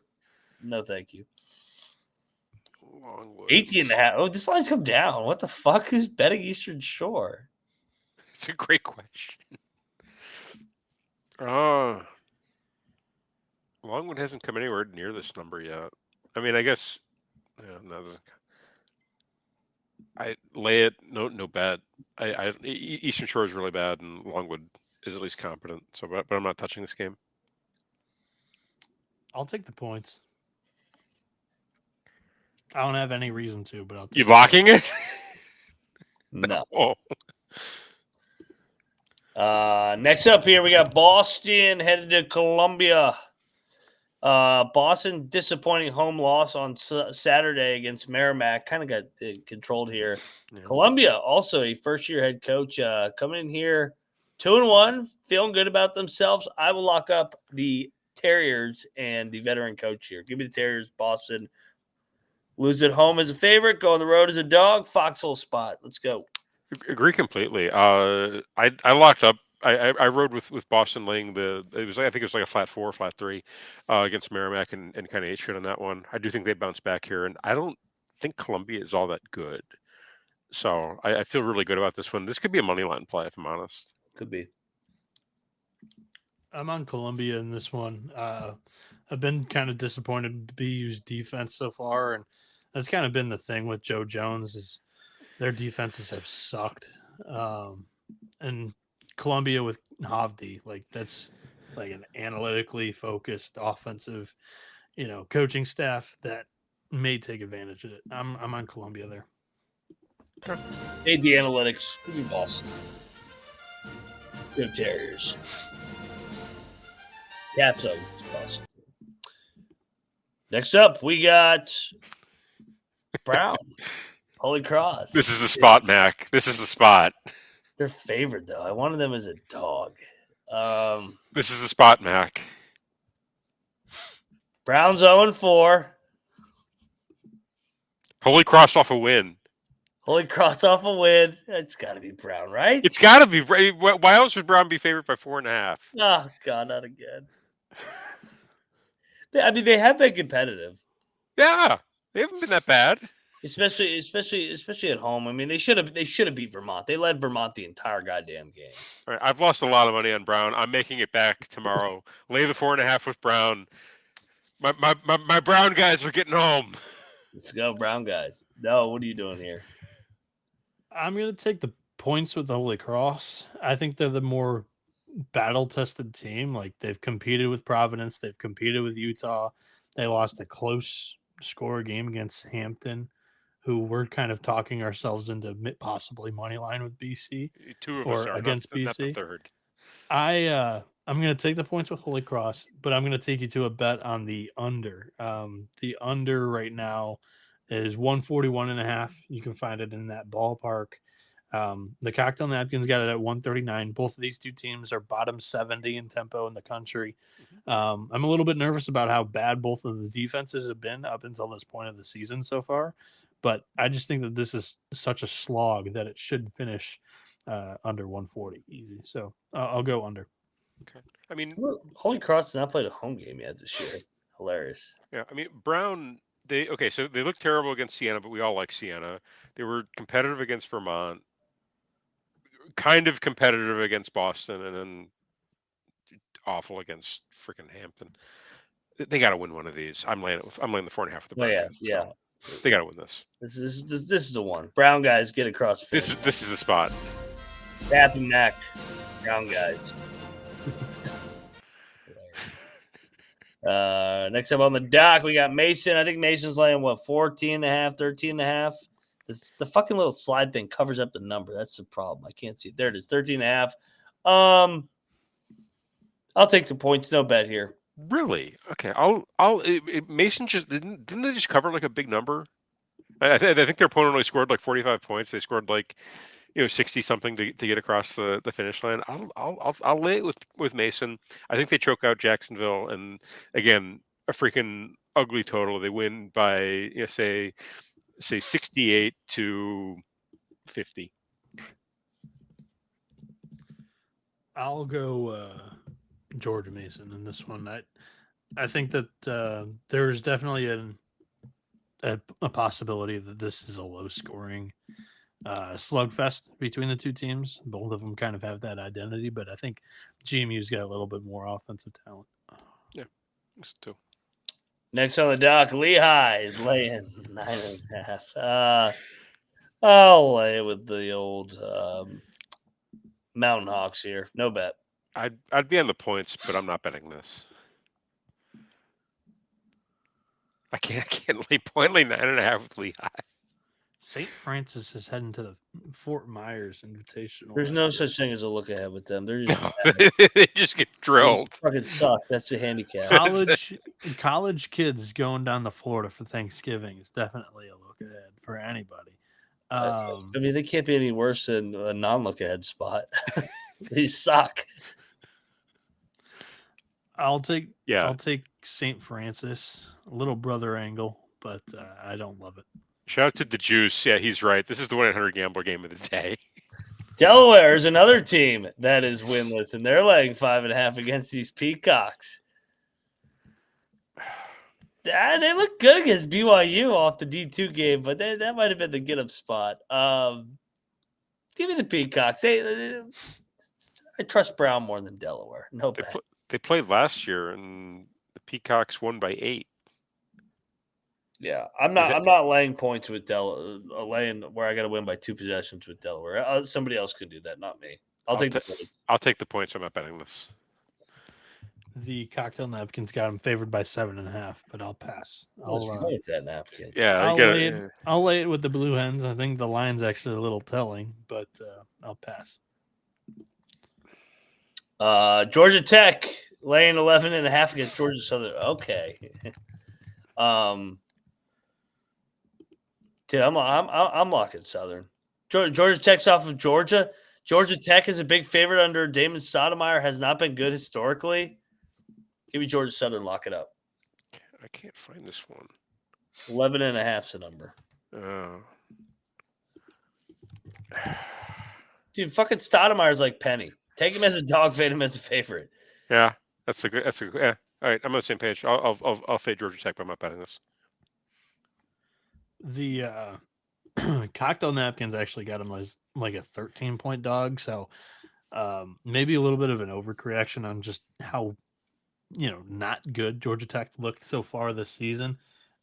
Georgia Southern, with kind of the pace that they're able to give you, the up and down kind of nature of it, and their poor defense kind of could aid to a Georgia Tech pull away game where they win this thing by quite a bit. The only thing, Georgia Tech is off the rivalry spot with Georgia. And they played well in that game. They did play really well. Yeah, it was like by far their best game of the season. They were winning at halftime. I'm gonna lay with Georgia Tech.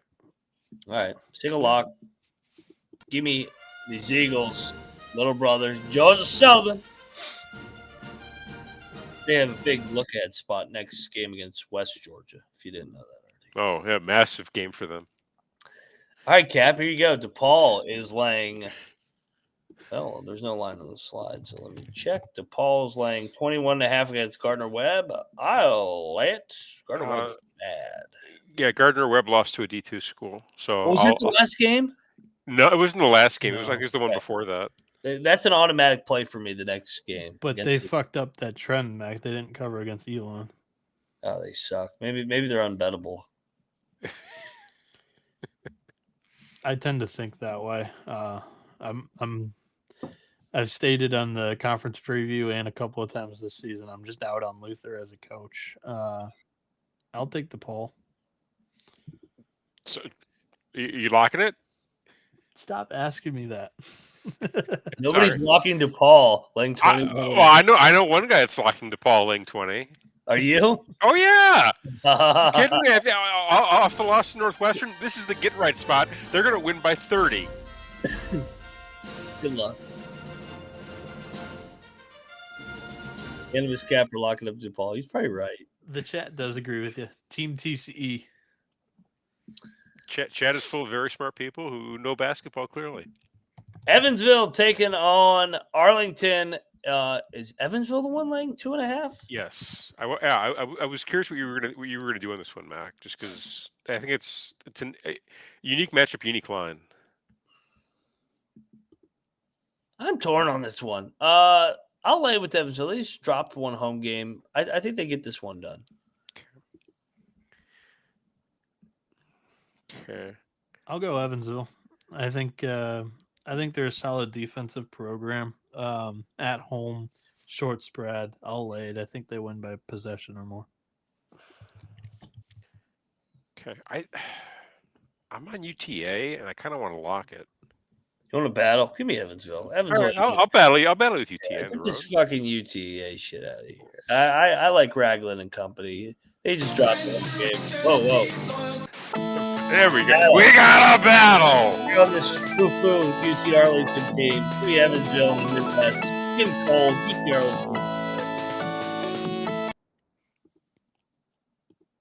Arlington. Next up on the dock, Texas A&M is laying 17.5 against Montana. What's it? A&M got the MTE on deck? No, not yet. I think I got one more. They kind of look like shit back-to-back games. I'll lay it with A&M. Get right spot. Okay.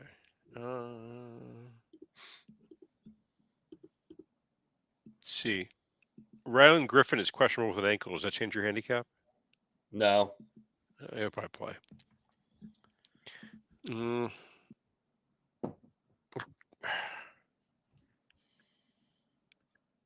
Okay, yeah, I'll lay it with Texas A&M. The Grizz they do have a road win, but they look like ass against Stanford. So, and they're off a win at Cal Poly. So I'll lay it with Texas A&M here.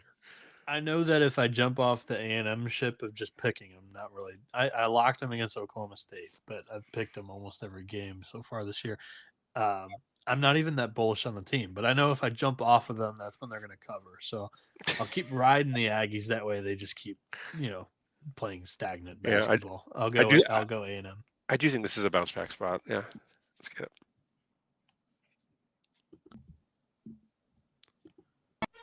I'm looking up Texas A&M the more I'm looking at it. Yeah. Bounce back. Montana already got their bye game win. A&M buckyball. They run it up here. Get right spot. They feel good for a little bit here. Okay. Next up, Northern Iowa taking on Northern Illinois. Northern Iowa is laying 20.5. Don't overthink it. Lay it. Yeah. No bad for me. This line's ridiculous, but I'll lay it with Northern Iowa. Northern Illinois is legitimately terrible, and Cedar Falls is a brutal place to go into. They drill everybody at that building. So Northern Illinois is probably going to lose by 25, but I'm not going to touch this.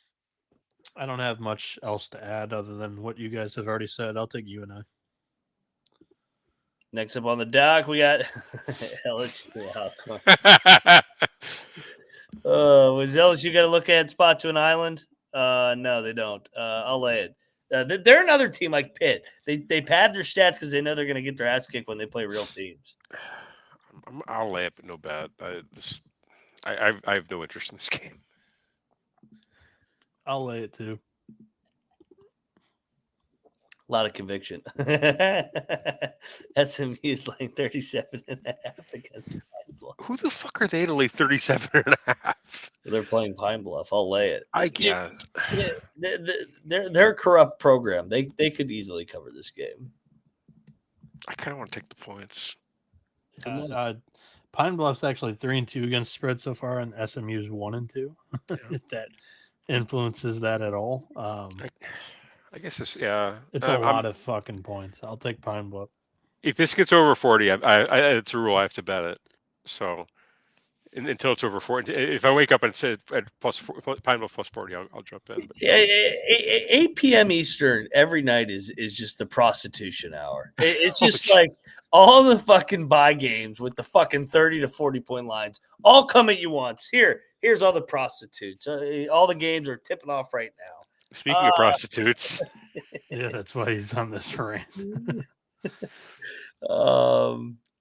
Yeah, I'll lay with Minnesota. No bet.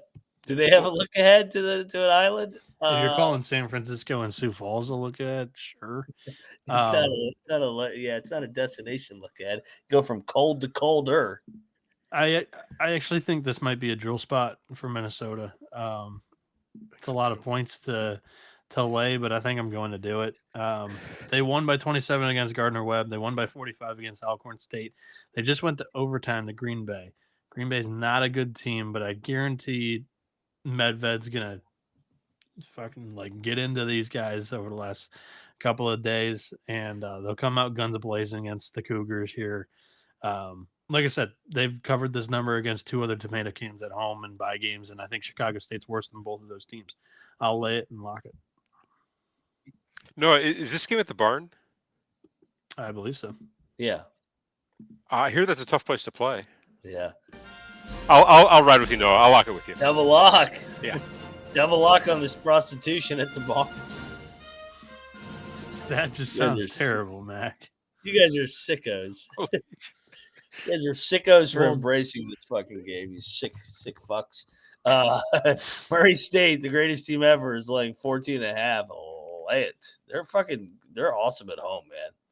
Should we lock Murray again? Nah, they have an MTE against Middle, and that's kind of a rivalry. I kind of like this spot for Little Rock. I'm not betting this. I'm off this game. It's a 4 straight road game. Yeah, I was just to say it's a 4 straight road game. Yeah, okay. I'll lay it with Murray, but I don't have any conviction in this one. I'm not betting it. I think Murray State kind of goes through the motions on this one. Plus, they've got the Cayman Islands next. I'll take the points with Little Rock, but doesn't waver my confidence or love affair with the Racers team at all. I really want to see this game, though. I really like both those teams going into conference play. Speaking of great games, Yale and Rhode Island. Yale's an 8.5 point favorite against Rhode Island. Man, Rhode Island's fallen. Yeah, Rhode Island's not very good this year. I know, but an 8.5 point dog to a fucking 8-10 team, 8.5 point dog to an Ivy, and it may not be enough. No, it may not. Yale's got the Virgin Islands on Friday, so they're leaving pretty much right after this game. But this one's not going to be a look at because this is in state. This is a chance here for fucking. I guess actually it's not in state. Connecticut. Yale's in. Connecticut, right? I was thinking to myself. So it's like kitty corner. It's all the fucking same up there. That bullshit Northeast. Fuck the Northeast. Fucking Connecticut, Rhode Island. Fucking they're touching each other. They all fucking just talk a lot of shit. Have you ever heard a Rhode Island accent? No. Yes, my cousins are Rhode Island. It's by far the worst of all the accents in the 50 states. Rhode Island is by far the worst. Yeah, my uncle was a really good hockey player and played a lot in the Northeast, and his wife is from Rhode Island. So Right on. all my cousins have like Rhode Island Northeast accents. All right. I'm laying the 8.5 with Yale. They're going to smash them. Dude, Yale had the letdown spot already against Stony Brook the game before. Yeah, I'll lay it with Yale and I'll lock Yale. This is going to be a statement win for Coach Young and company. Yeah. Bieniek? I'll lay it with Yale. I'm going to stay away from the bet, though. Double lock. Double lock. Yale Bulldogs. All right, Archie. I don't know why I thought fucking Yale was in Rhode Island for whatever. It's the same. It's the same. They're New England, whatever. It's all up there. Texas State, a little in-state battle here. Texas State laying the 1.5. Texas State off the big win over the weekend. Yeah. Against Texas Southern. Abilene Christian with the bad beat of the year. Hmm. All right. I want Abilene Christian here. I wish the line was bigger. I think the line is fucking Abilene Christian on the money line tomorrow. I mean, I guess it's not telling much. 1.5. They're winning this game. They're fucking winning this game. Okay. All right. All right. Yeah. I'll ride with you. It's a good, it's a good bounce back spot for Abilene off the bad beat at SFA. Texas State, they got to drop one of these. Well, I guess they lost to Tulane, but even still, yeah, they're due to lose one of these in-state Texas games. I'll ride with you on the money line. Bieniek? I will. I'll go Texas State. Wow. Okay, Right. I'll go Bobcats there. Double lock on the Wildcats, Capita. Here we go. Back to the bye games. This looks like a D3 logo for Winthrop. It very much does look like a D3 logo. We'll say at least fucking Winthrop is a solid mid-major. Arkansas hosting Winthrop. Arkansas coming off the scare the other night. I'll lay with Arkansas. Bounce back. I think so too. Yeah, same. Arkansas had their scare. They're going to freaking pound Winthrop. They're going to win by 30. Fade the Big South in the bye games. Yeah. You taking the points, Noah? No, I'll take Arkansas. I was thinking like they've played like shit up until this point. Like I could see a stomp spot. And Winthrop's off 105 points. That's a fade the next game. Arkansas pound lock. Yeah, that was my thought process a little bit. Is like the Big South gets crushed in these bye games. They really do. They get fucking killed every year. Arkansas almost lost outright to Samford. This is like a great opportunity for Cal to get into his guys a little bit. I think they come out and run it up. I'll lock it. Double lock. Make it triple. I'll ride with you guys. Why not? Oh, let's lock a little victory. Victory. All right, next up. The Govs are heading down to Ole Miss. Is this going to be a rigged game like it was on Friday at Ole Miss? I think it might be. Ole Miss laying 21.5. Ole Miss coming in here, sitting here at 4-0. They got Iowa on Tuesday in Palm Springs and Cali. Then you got the Govs coming off Greensboro. I'll lay with Ole Miss. No bet. Cosine. Lay it with Ole Miss. No bet. Just based on the spot. I'll take the points with Austin P. Don't love it. Oh, you're governor tomorrow. Oh, yes. Cornell, Army. Here we go. Here we go. Cornell's like 15.5? Yeah. Yikes. Why does that feel like it's telling? I think it is telling. Army's been delivering, getting these body blow games. Give me Army in the points, no bet. I can't bet Army here. Army's basketball. They're so young. I'll lay it and lock it with Cornell. They just destroyed Lafayette. Honestly, I think Army might be a little bit worse than Lafayette. So same league. Yeah. Bieniek, give out something here. I want to hear what you guys say on this one. Yeah. What are your thoughts, Noah? And I'm going with the under in this. It's fair. What do you think? I mean, option. Cornell might score 100 by themselves. I don't like that the total's that high. That makes me worried. Oh, Well, I mean, that's just because Cornell, they're currently top 20 in pace right now. yeah, that makes me even more worried about Army for getting in a chaotic game. Yeah, for sure. I just think that like Army's offense so far this season has not been great. They haven't played like a team to their competition level, but against Harvard, which is very similar to Cornell, they only put up 52 and they gave up 75. I think Harvard's actually got more offensive talent than Cornell. Yeah. I could see I could see Cornell sneaking into the 80s, but I expect more of the same from Army, like 50 or 60 points. That puts you at 140, 145 max. I disagree with the total being in the 160s. Even still, my cocktail napkins got it at 160, so that's comfortably under the 164.5, which is out there at a couple of spots right now.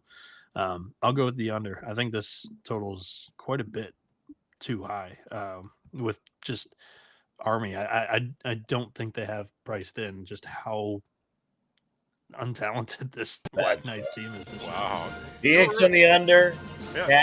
On the big red, lock it up.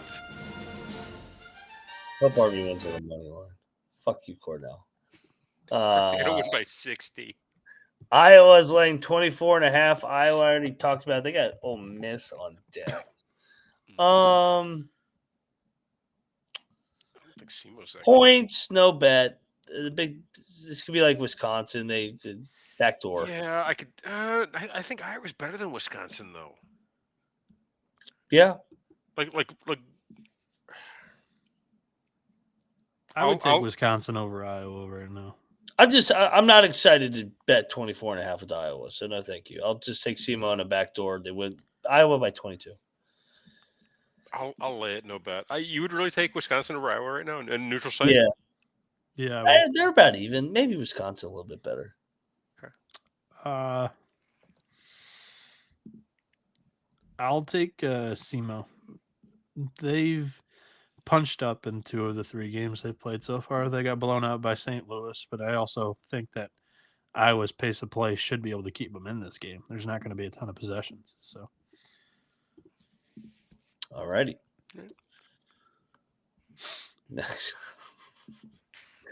Next up, we got Steve Lavin laying points. Steve Lavin did make me look like a genius the other night when he made me look like an idiot when I locked it against everybody and their mother when they beat who'd they beat? Idaho. They beat the Vandals. Grambling's playing good ball. Winners of 3 out of 4. Give me Grambling. I have no conviction here. Okay. I'll take Grambling plus the points. I'm staying away from the money line though. You gotta fade Lavin. That's a favorite. I think that I'll stay off a lock, but I like Grambling. I think they could win this game too. If they win, I wouldn't be surprised tomorrow. Wouldn't shock me. I think Lavin is he's ready. He needs to retire. Texas Rider. Here we go with the prostitution late into the night. Texas is laying how many? 30.5. Lay it, no bet. Fuck. Same. Lay it, no bet, no interest.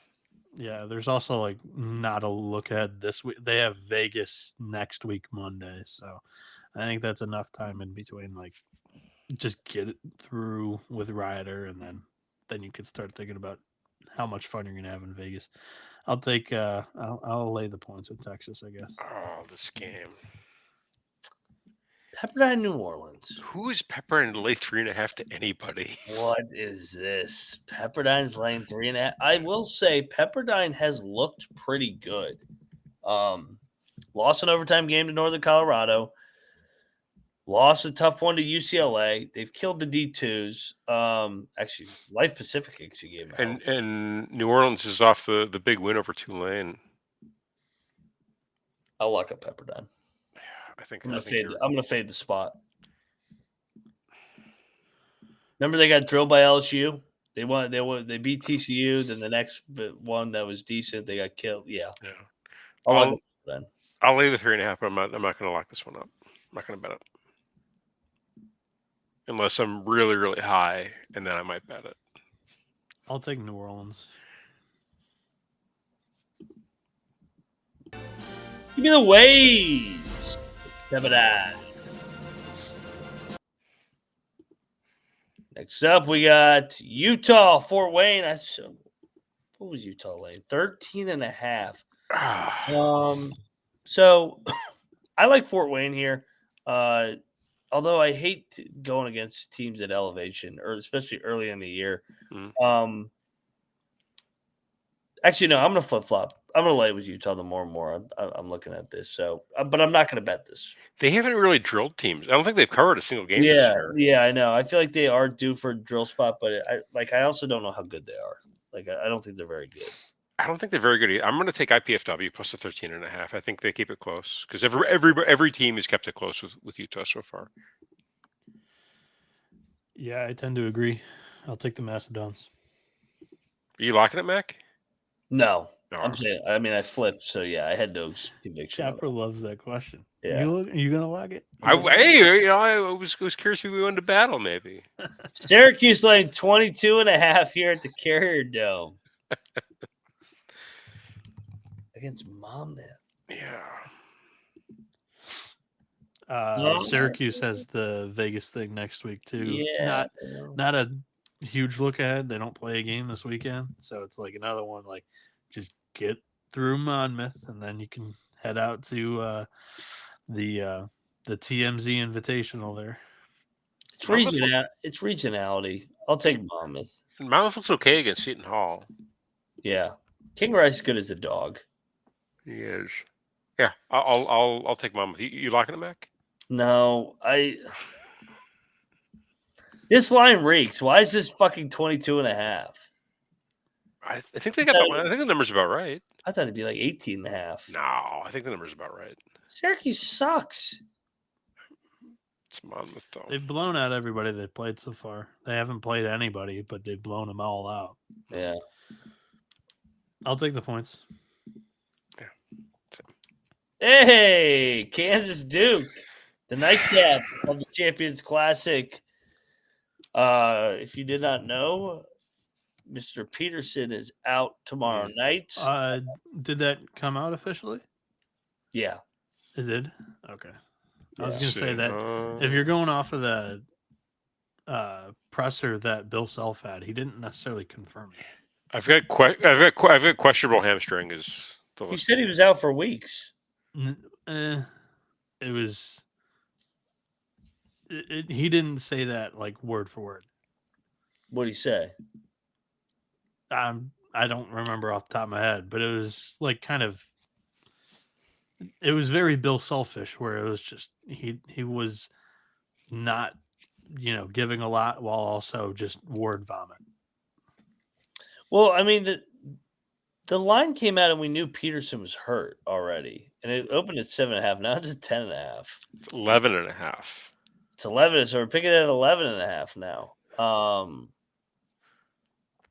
Yeah, I'll lock Kansas. They beat them last. It's such a. I mean, if you look at the, again historically, like the biggest difference between these two teams was like 12 years ago was a win by 13, a 13-point win by Kansas. Yeah, 11-point win by Kansas. What has Duke done so far this year to deserve to be 11.5-point favorite? They're losing to Texas at halftime. They're still a young team. They're trying to figure it out. In this exact spot last year with that shitty Kansas team, Kansas beat Duke with Cooper Flagg. Yeah, give me Bill Self as a dog here. Lock. Cooper Flagg played Kentucky, I thought. All right. But then they played a week later and they lost to Kansas. And they on Thanksgiving night. Yeah, he's correct. Yeah. Yeah. Yeah. I'll ride with you. I'll take Kansas plus 11.5. Let's lock it up. Self getting double digits. Hell yeah. I'm gonna go Duke. Lay 10.5 with Duke. 11.5 with Duke. Lay 11.5 with Duke. This Kansas team has, experience, and sure they could show up in this game, and that could play a factor. But I'm not sure they have a point guard if Darren Peterson's actually out. Again, I listened to the press conference quote that was online, and he didn't say word for word that he would be out long term or 4 weeks, but he was talking about he's just got to figure out what he wants to do. That was what I pulled from that. Melvin Council's like their on-ball guard that they're going to trust for this one. He wasn't really the point guard at Loyola Chicago last year. He was brought in more to shoot this year for Kansas. Bonnie's. Flory Badunga hasn't been great defensively so far to start the season.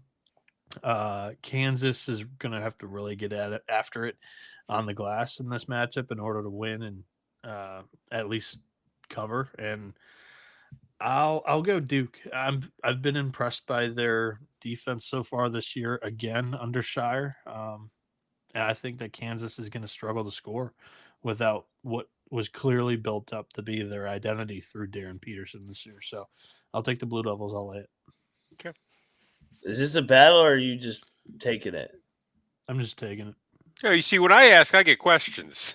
Well, No, he broke it. This is broke it down at in least- depth. I was what? No, this is fair. at least Kansas Duke, though. You ask on like nobody Tech versus nobody State. This is a veteran group, a proud program. They're going to show up tomorrow. Everybody's going to be on that fucking Duke team.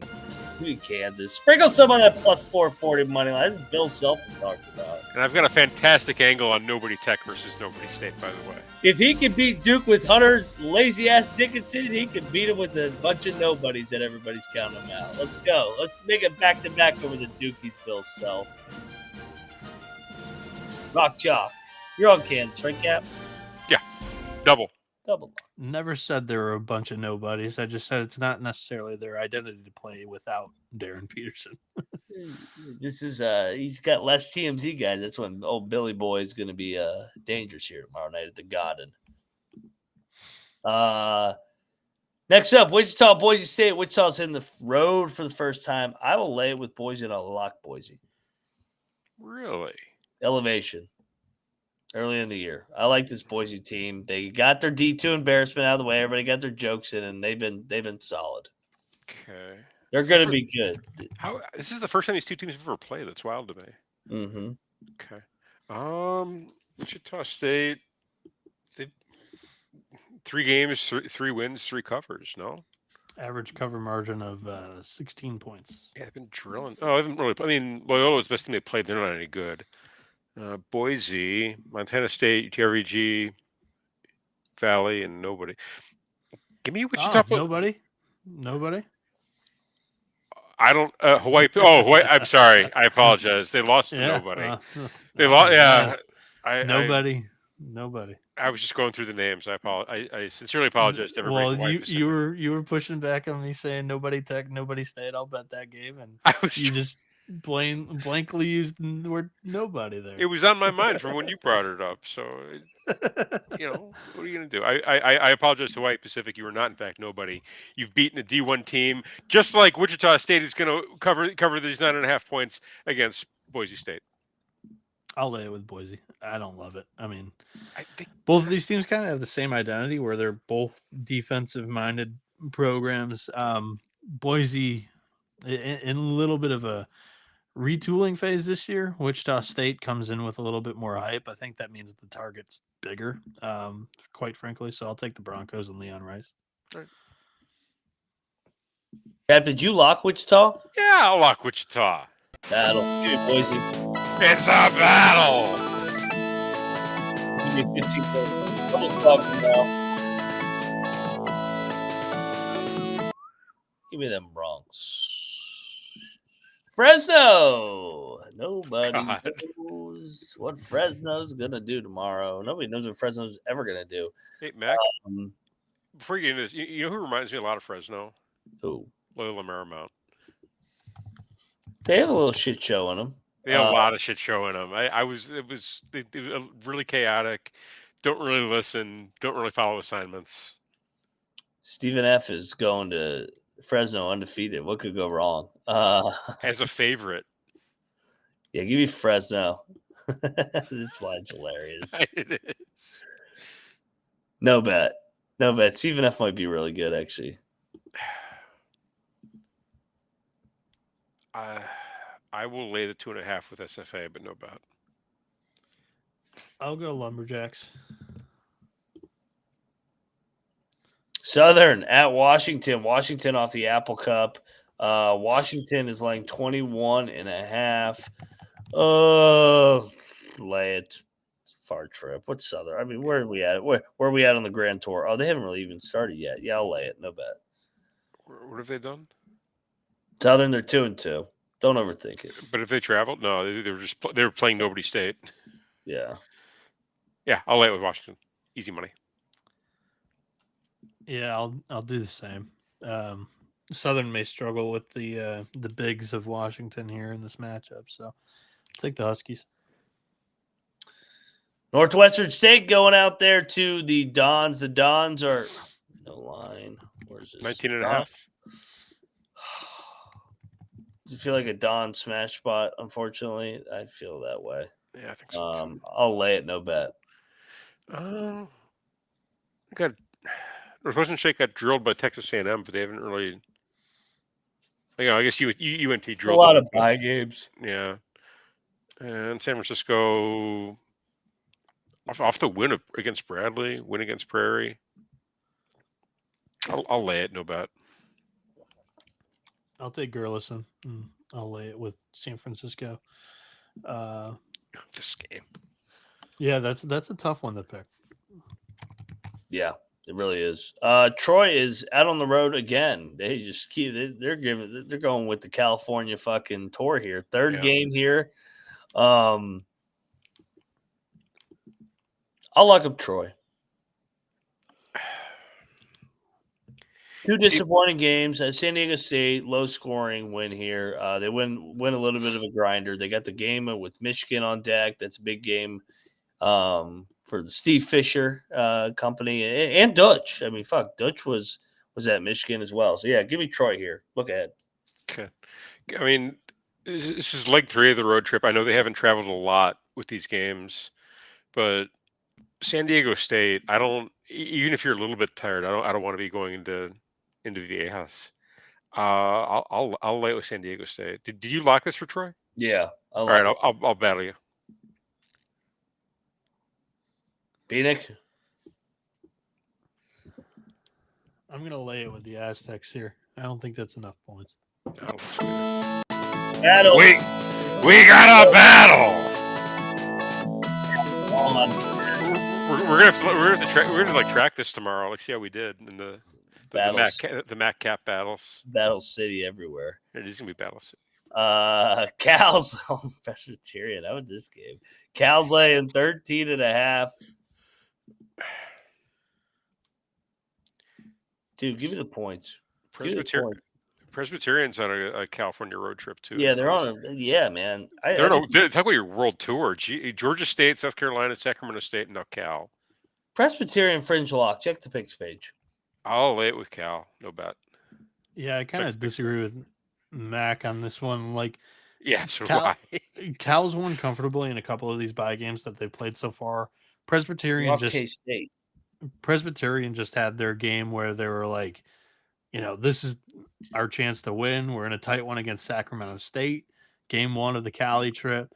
Cal, they were getting blown out against Kansas State. They were able to build that back and make it a respectable score.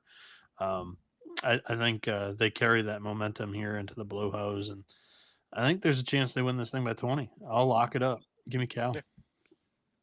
We'll do battle. I love taking teams game 2 on the Cali trip because they get to practice in that gym and do their shoot arounds. It gives them time to get acclimated with the new gym. So yeah, we'll battle here. You guys are on Cal.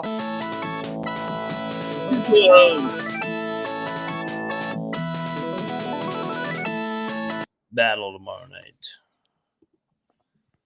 Idaho State, Santa Clara. 17.5. Oh, there it is. I didn't fucking think it was covering up. I will lay with Santa Clara back at home here. Yeah. They're getting home, man. Santa Clara, big win at Xavier, big win at against McNeese at home, big win against Nevada at home.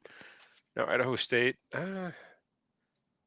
I'll take the points. No bet. I think it's a sleepy spot for them. Hey, Mac, the number on the cow slide was wrong. There's a reason why I said I thought they would win it by 20, because the line's 20.5. Oh, So it shit. I wasn't liked it. I 30. liked it at 13.5. I thought that 13.5 too. Yeah, I'm not going to lock that, but I'll pass. On this one, though, give me Santa Clara. Yeah. Yeah, I laid it. No bet. Cap. I'm on Idaho State plus. No bet. Not betting this. Stanford is taking on Louisiana. Oh man, Louisiana's bad. Stanford's not that bad. Stanford's good. I like Stanford under Kyle Smith. I'll lay it, man. I'll lay it. Check the picks page. I may bet this. Stanford they covered against Montana. Did not cover against Montana State. Yeah, they haven't covered very much.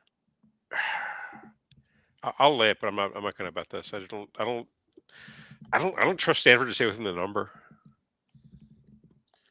I'll go Louisiana. I actually think that they got drilled by McNeese, but that doesn't necessarily tell the entire story of the season.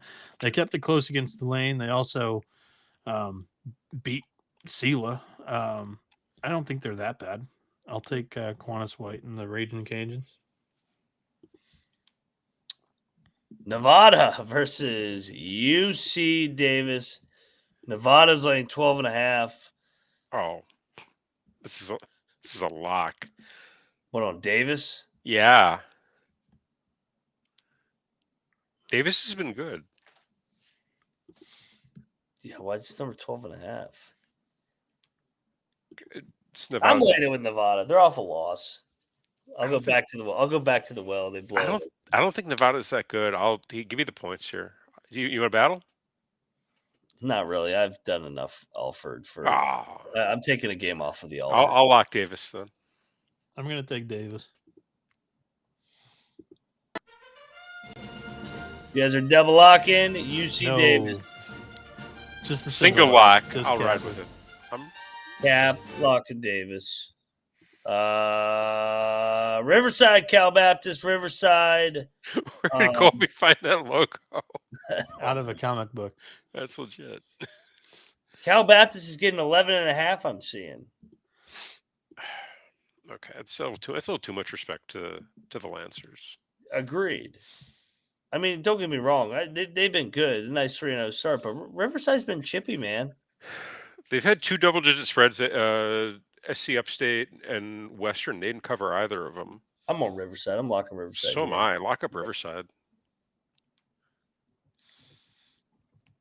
I'm going to take the points with Riverside. I'm not going to come on a bet here. Right. Baptist has looked pretty good so far this year. They have.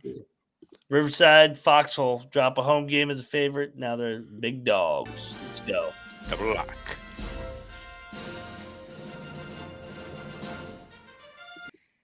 Final game, Sac State, UCLA. Will fucking UCLA ever cover? They're laying 28.5? That's an insane number. I understand it, though. They're off a loss this time. I'll stay away. It should be Sac State, but Sac State's also not very good.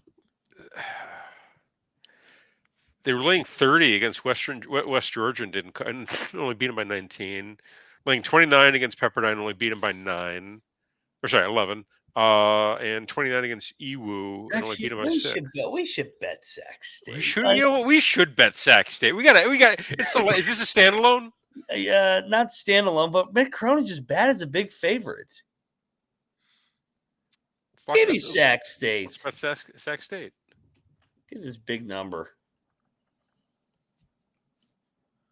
Bieniek, what are you doing? I'll lay it with UCLA off the loss. All right. Double lock. Sac State. All right. That does it. 56 games. 3:30 in the morning. 3 locks and a dog. Oh, God. Somebody else go. I've been hosting. All right. I'll leave this one off because I'm Noah. prepped. Give me my favorite play tomorrow, over 159.5 in Eastern Kentucky, Kent State. Both of these teams love to play fast. Send her off it's a different identity with this team this year. Defense hasn't been as great as it typically has been, and they've been getting up and down the floor a lot more often.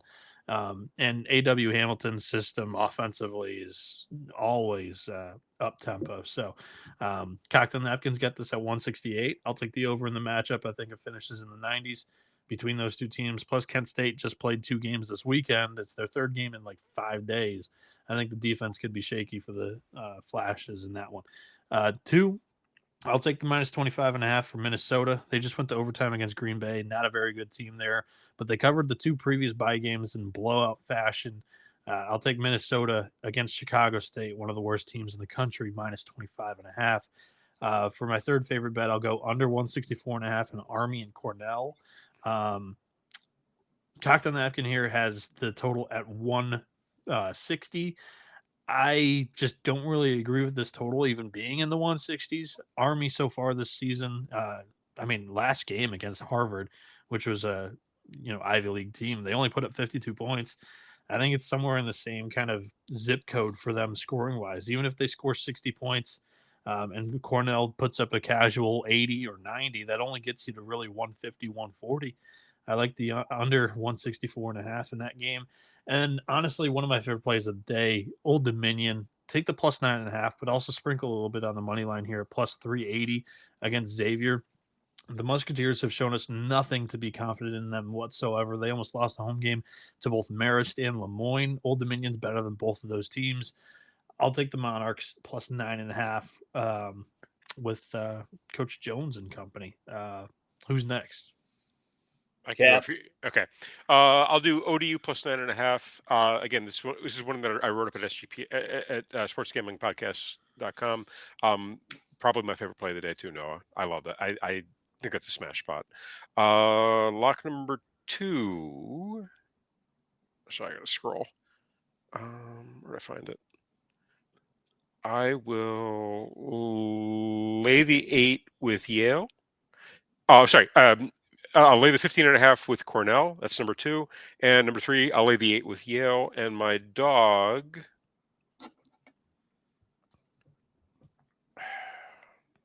don't really want to do ODU, but you got it. I'll do. You can join me on the ODU parade. We both took. Mac and I took Drake last night, and they won. It's not bad luck. All right, I'll ride with the ODU on the money line with you. Let's do it. Joel ride. What's the Kentucky Duke moneyline parlay? Just out of curiosity. Oh, okay. Give me a minute. The favorites on the money line and a parlay. Because everybody's going to play that tomorrow. It's the 2 biggest game. That's going to be the boost of the night on the. Kentucky and Duke is minus 161. I got minus 154 on the green book. I'm on the orange book. And then they'll offer a boost. Okay. Sounds good. I